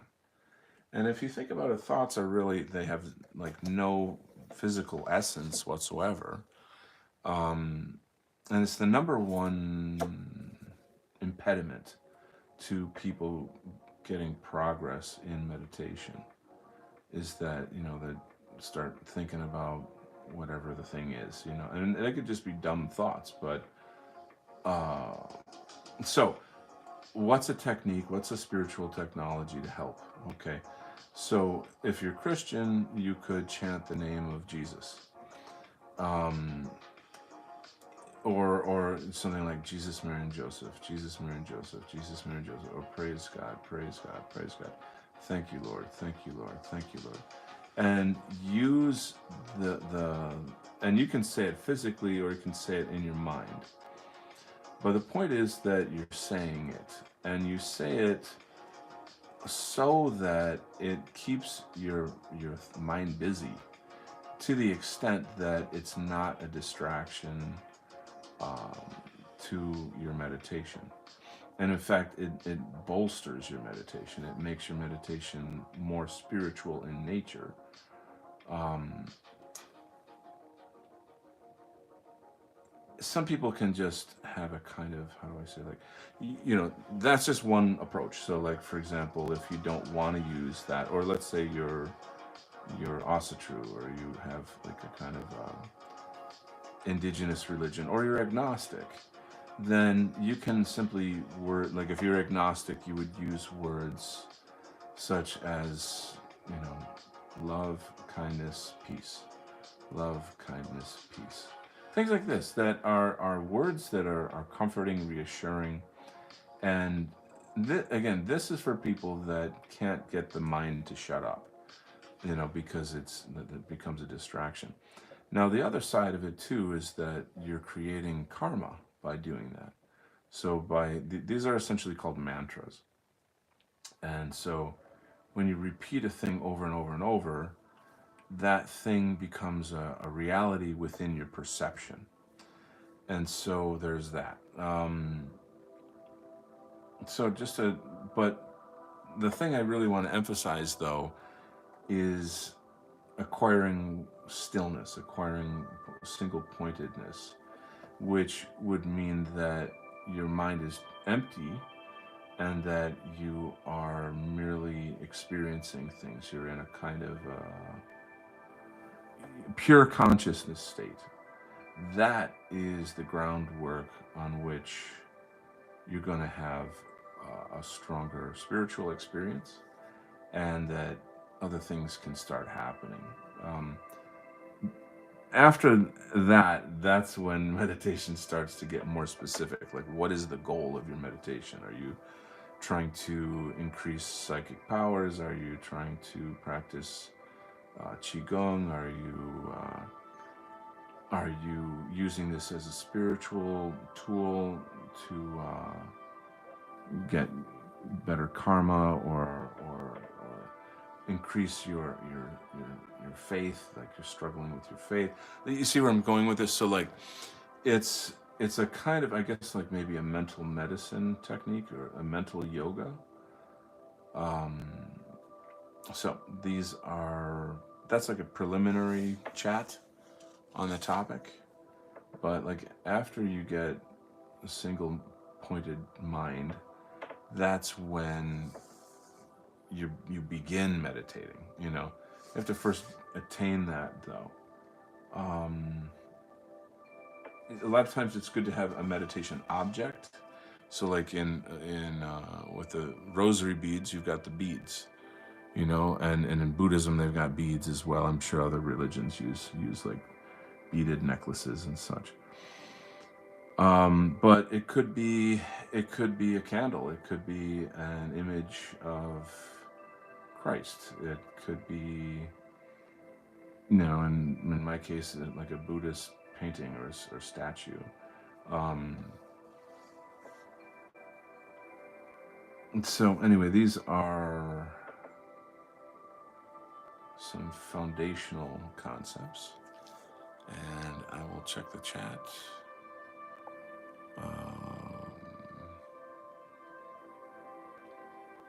Let's see.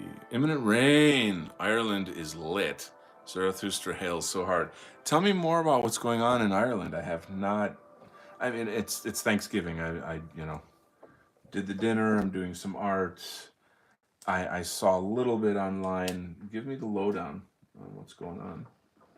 It looks like the people are, like the Irish people are rioting over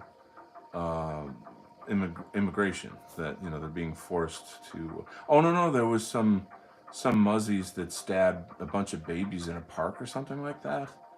The little kids in a park, and people are rebelling against that. Am I right? Is that what it is?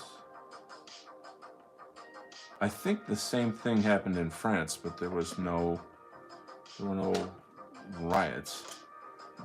That is the appropriate thing to do, I would say, among other things.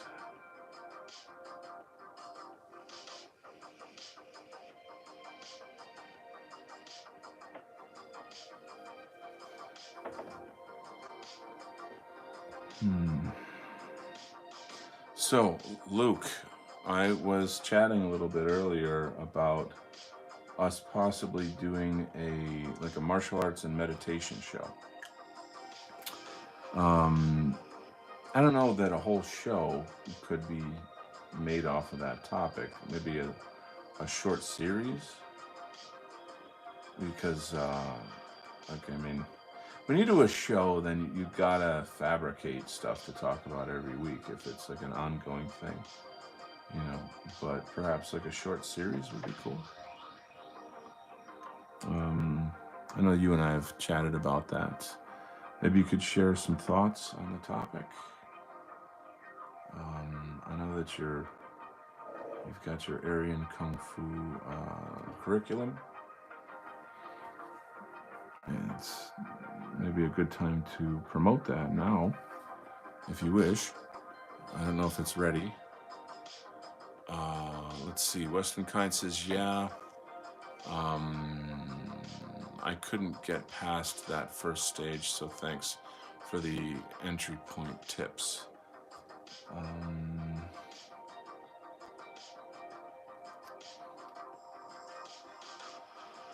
That's the norm. That most people can't get past that, and so there's things called mindfulness practice that you can look up. A lot of this stuff is based on Buddhism, but don't be like put off by that if that seems foreign or weird. Just think of Buddhism as a type of psychology. It's very fair to say that Buddhism is a form of psychology. And the psychology meaning like understanding the nature of the mind and how to work with it. After all, what else is there but your mind?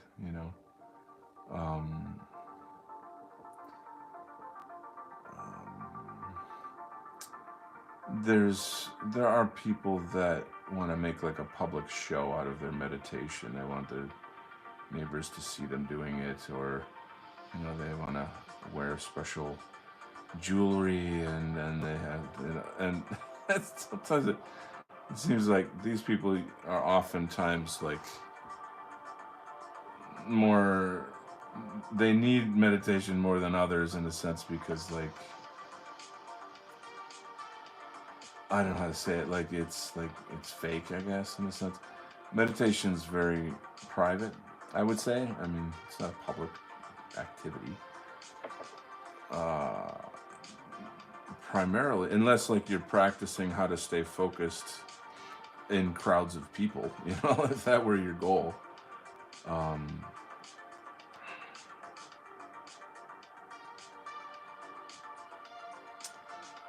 But what else?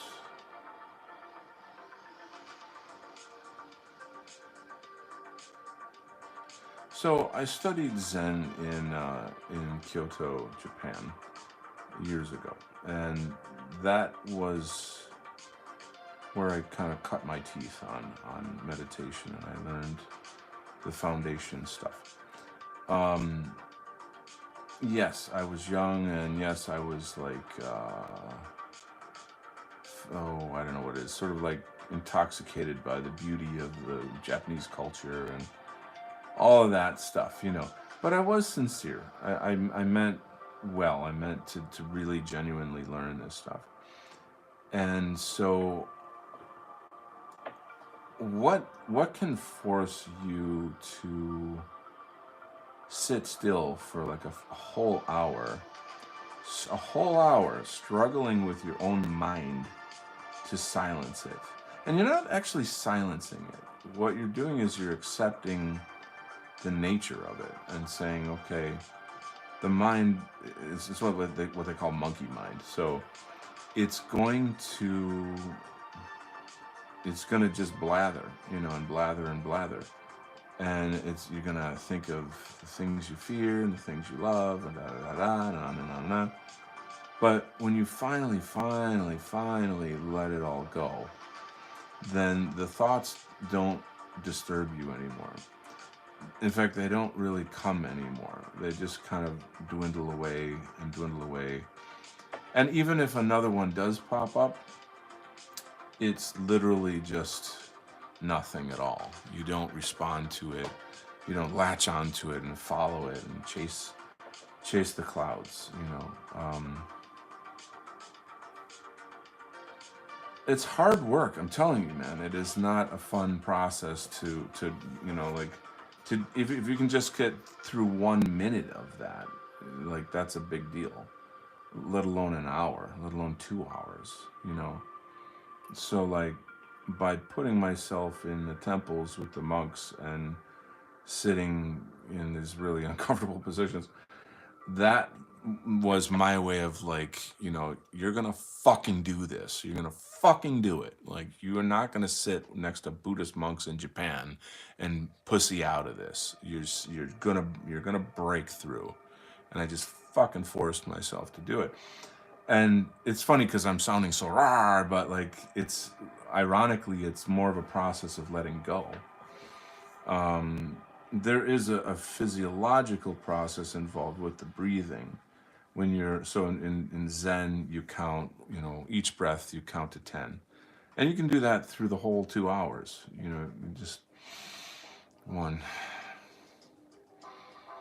two, you know, and then and that and it becomes automatic after a while. It becomes like almost robotic, I guess, where you're not in a sense there though. I know that sounds a little weird, but you're not overwhelmed by your ego.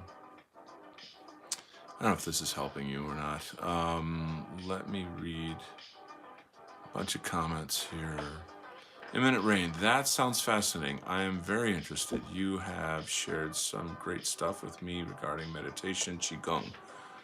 Uh, Sarah V. Unicorn says, I'm sorry if I'm not pronouncing that right.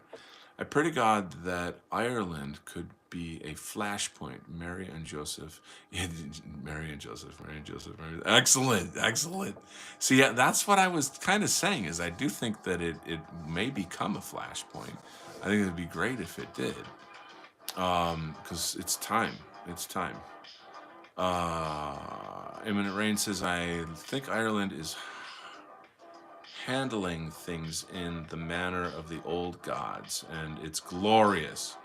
Good stuff. Yes, that's the way it needs to be. Imminent Rain, this artwork looks awesome, bro. Oh, thanks, because this isn't really like a fancy page. It's like a talk. It's a part of the story where there's a lot of talking, so there's going to be huge word balloons. Not huge, but you know, they're like I say, the main or this character is explaining to the other Fash Force guys about the spirit of Militiaman seeing the world before he was born and making and understanding the here's a picture of Washington on fire, the Capitol building on fire, and that he decided to come down to Earth to be born in this era in order to live out a heroic destiny of sorts. So that's a thing. Anyway,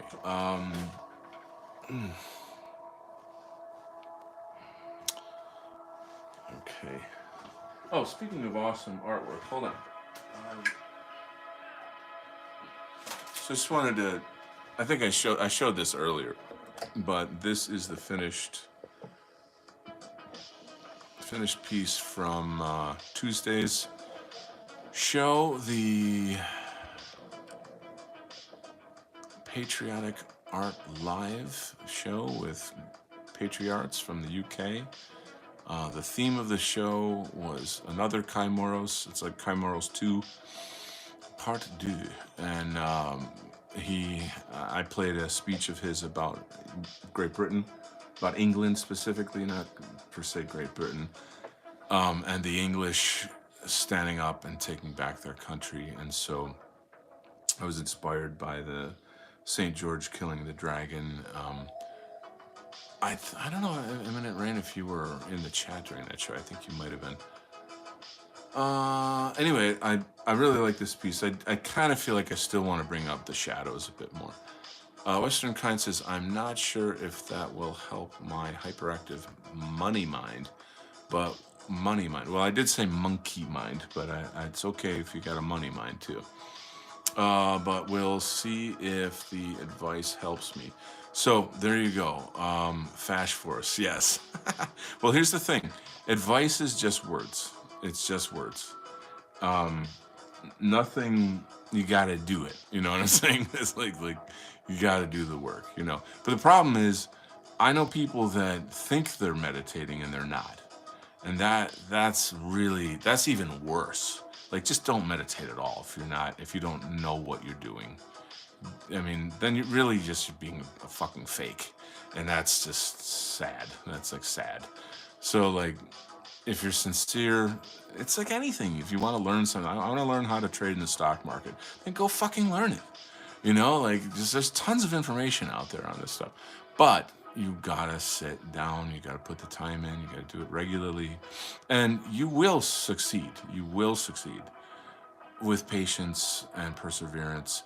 And the beauty is it's its own reward as you grow, as you get more of that calm, and you're gonna start to notice that you are changing, and when you change, your life changes for the better. So that sounded like a nice little speech I just gave there. Monkey, yeah. It's funny you said money mind. This is great. I got money mind big time right now, I'm telling you. I got a couple streams of income coming in, which is pretty sweet. I got a old client that got back to me to finish up a big project, and it's really cool.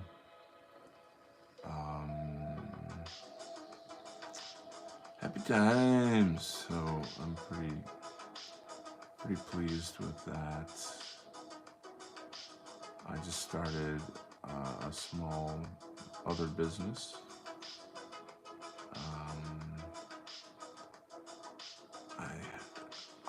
It's like, don't jinx it.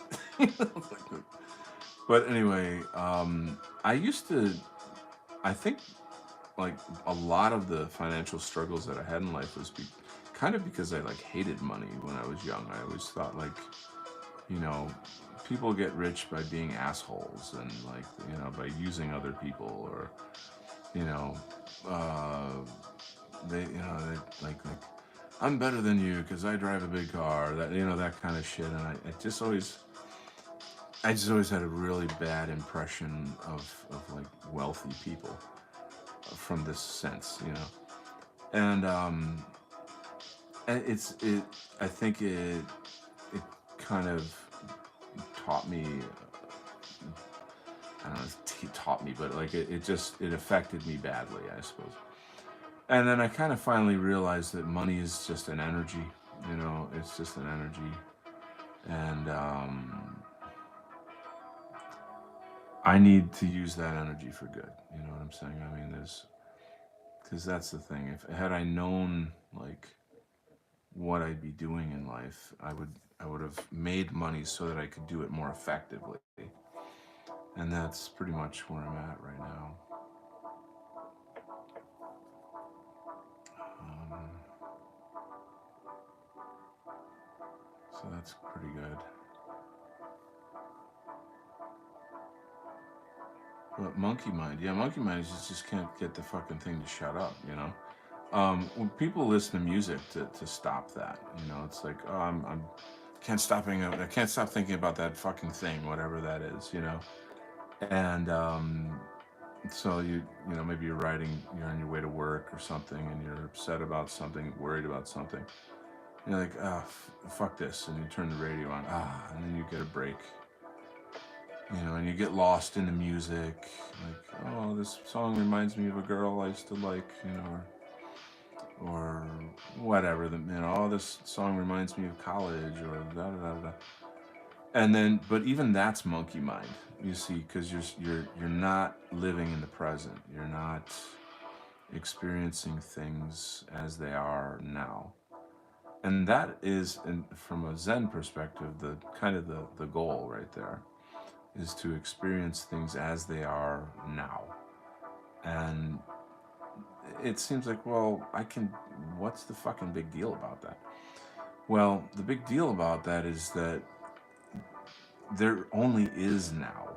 There is no future. There is no past. Those things don't truly exist in a sense. And once you get to the now, that's where the magic happens. That's where mm, dreams come true. That's where manifestation happens, frankly. So if you're always living in the past or the future, you're stopping yourself from manifesting, from utilizing quantum physics. Quantum physics is a very, very good scientific explanation of Buddhism. Those, just tossing that out there. And I always just kind of think of meditation as like, I don't know, mm, as a force, not as a religion. That like if you were, again, if you're Christian and you learn to meditate, your Christianity, your practice and experience of Christianity is going to be like 100 times stronger. And wouldn't you want that? I mean, who wouldn't want that? If you're agnostic and you can't really relate to any kind of cosmological view yet, then you can at least have peace and joy and live in a form of like harmony and comfort and even strength, because you're not being swayed and manipulated by your emotions or the emotions of others, events that happen to you and around you. Um, for me, my martial arts practice is a Zen practice. It's, if you ever saw me like in the flow state in martial arts, I'm not there. Like it's hard to explain, but I'm not really there. And it's kind of freaky, like to people sparring me. Um, Granted, I can like have conversations and have fun and enjoy it or whatever, but when I'm really, really in the zone, though, I guess I zen out. I guess I know that's a goofy expression, but it's true. And the less of you that's there, the more you tap into your powers. So when the mind is not in the way of things, then things can expand. If that makes sense. Sorry, I'm going off on meditation today. I didn't think I'd be talking about that. Excuse me. that St. George turned out really well, bro. Excellent work. Thank you kindly. Oh, Western kind. Don't worry, man. I'm king of typos. Luke can tell you. We're in a when I text, I do voice to text, and then I just send it off, and then I look at it again. And I'm like, shit, like it's all fucked up. The grammar is wrong and the spelling's wrong. Then I have to fix it, and people are reading it while I'm fixing it, just trying to piece together what did he mean. It's annoying. Rest in peace and peace in life beyond for your mother. Oh, Scott, that's very kind of you. I really appreciate that. It's been hell. It's been a hellish time.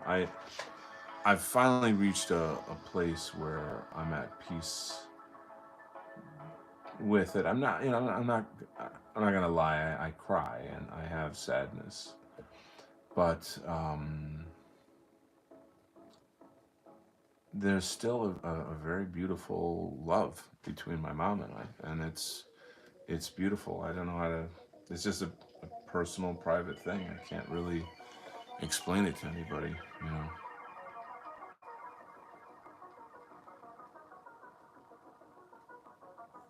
Um, there was a time.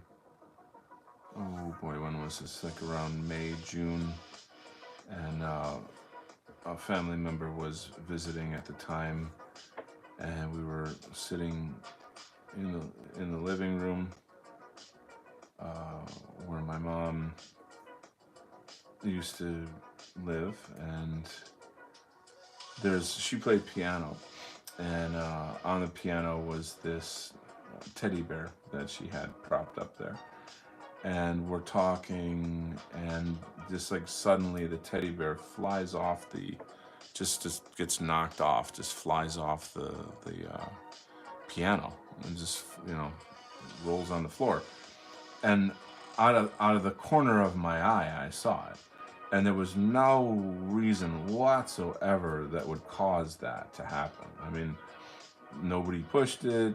There wasn't like a wind or something, or a little earthquake, or there was literally no force whatsoever that could have caused that. And you know, I knew about my mom's presence in that house, but this relative did not, and I think was really needed to feel mom's presence. And so when that happened, I was like, "Oh my God, did you just see that?" And I was, "Oh my God, did you see that?" And she looked over and she saw that the teddy bear was on the floor in front of the piano, and she was like, "What?" I mean, of course, she knew I didn't like stand up and knock it off. Like we were just chatting. And she had to kind of piece it together. Like, yeah, something knocked that off. Now I just happened to see it again out of the corner of my eye, but I mean, it was like a jerky, like literally, if someone just like smacked it, that's how it fell. And a similar thing happened in my art studio. Pretty much soon after my mom passed, I'm, I was very, very bad emotionally at the time. And then like I've got this big box of like pencils, colored pencils, and it's just literally right next to my laptop that I'm on, and it just like flew right off the table towards me on the ground, and I was like, what? Like how could what? Like it shocks you because it's so unreal that that's not supposed to happen, and your mind is just like, you're trying to figure out like how the fuck did that just happen, and then there's only one answer. There's only one way that could have happened. So you're in disbelief when these things happen. Um, but again, like with my understanding, or And when I say my understanding, I'm not like taking credit for it. This is just like I didn't invent, you know, reality. I'm just saying I've done a lot of work throughout my life to try to figure it out. You know, um, but my understanding of these things is it just fits right in. It's not like there's nothing really alien about that happening.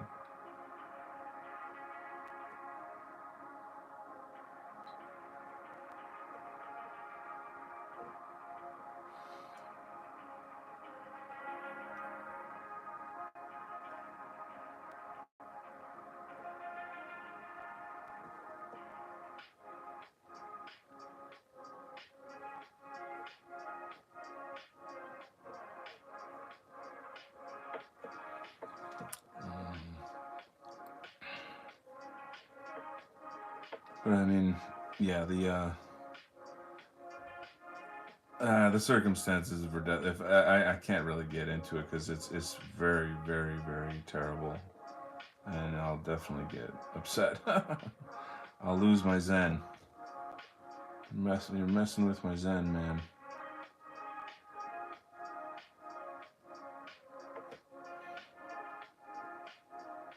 But you know, this sounds a little harsh, but in a way, you're crying for yourself in a way, right? I mean, because you miss the person and you feel sad that they're gone.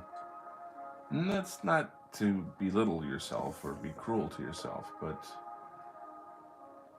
like if you knew my mom and how religious she was, like if she's not going to heaven, nobody is, because like she was extraordinary, very very deep spirituality in that woman. Um, and I mean, even the notion of heaven is a whole other kind of interesting topic. I'll just leave it at that.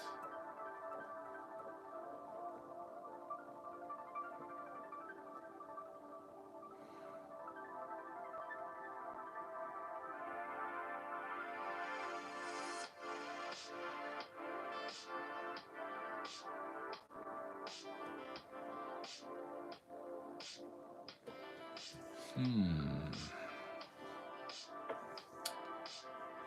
So I'm gonna need a visual reference for that Capitol building.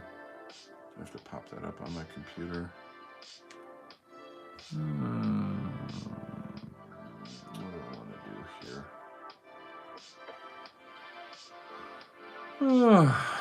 Maybe I'll settle down. I do have to work tomorrow, so I think I might. Maybe I'll call it a night. You guys have any questions or things you want to chat about?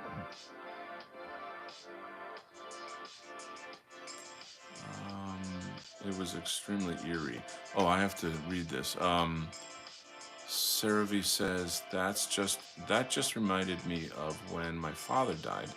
About 10 minutes after he died, my dog was barking and growling uncontrollably at the dining room table directed where my father used to sit. It was extremely eerie. Yeah, hey, my channel. Yeah, it's funny because my mom had a dog, and there were many times when the dog would look intensely into the kitchen from the living room. When I say intensely, I mean like it was very clear that the dog could see something, you know, and the type of face or reaction that the dog was having was sort of worrisome, I guess, in the sense of like, who's that? Who? Somebody's in the house, you know, that kind of thing. So there was a spirit there for sure. Um, Animals are totally tuned into that stuff. They actually see different. I don't know what this is called, like levels of light on the light spectrum. I don't know how to phrase that, like types of light on the light spectrum. Um, that's understood. And so, yeah. Um, why was the dog barking and like growling per se? That's a curious thought.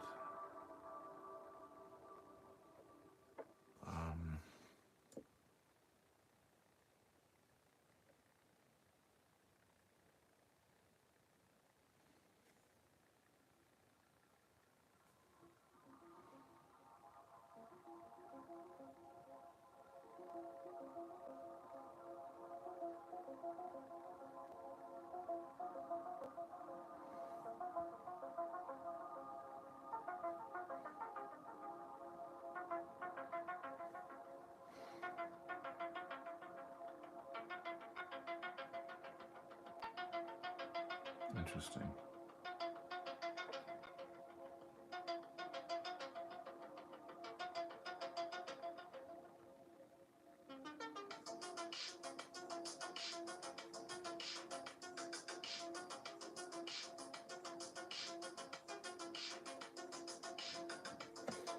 Hmm.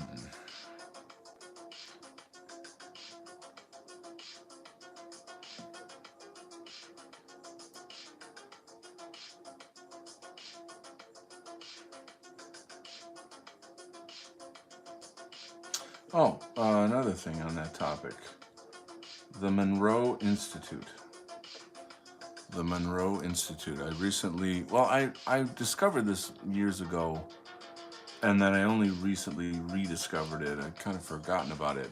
But it literally is it's not cheap, but they train you how to do out of body experience. Um, there's courses. There's not just that. There's other types of courses. There's remote viewing and other things. But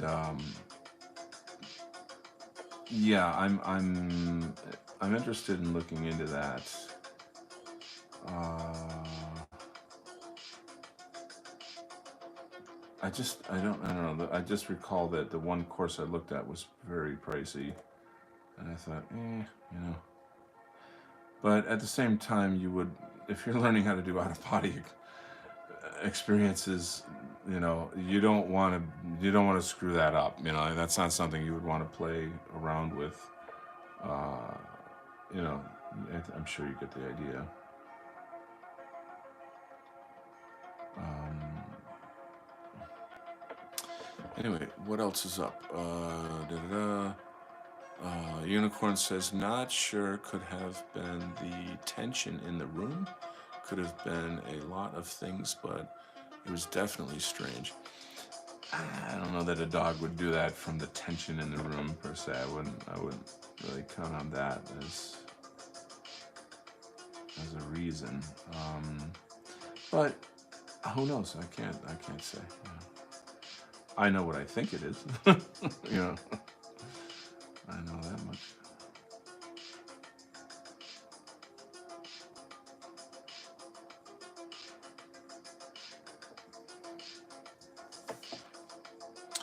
Well, my friends, I do believe I'm going to have to kind of get ready for work. Maybe take a shower or something and hit the sack-a-rooney. So I want to wish you guys a very, very happy day after Thanksgiving for tomorrow. Okay? I want you to be good, stay cool, and keep on rocking in the free world for me. Will you do that? I sure hope so.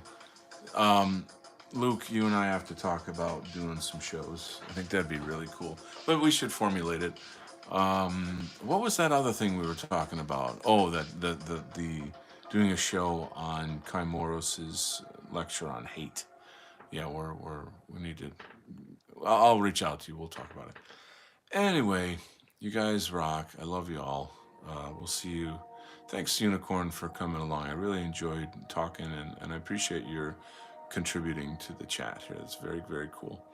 All right. God bless, gang. Have a good night, and happy Thanksgiving.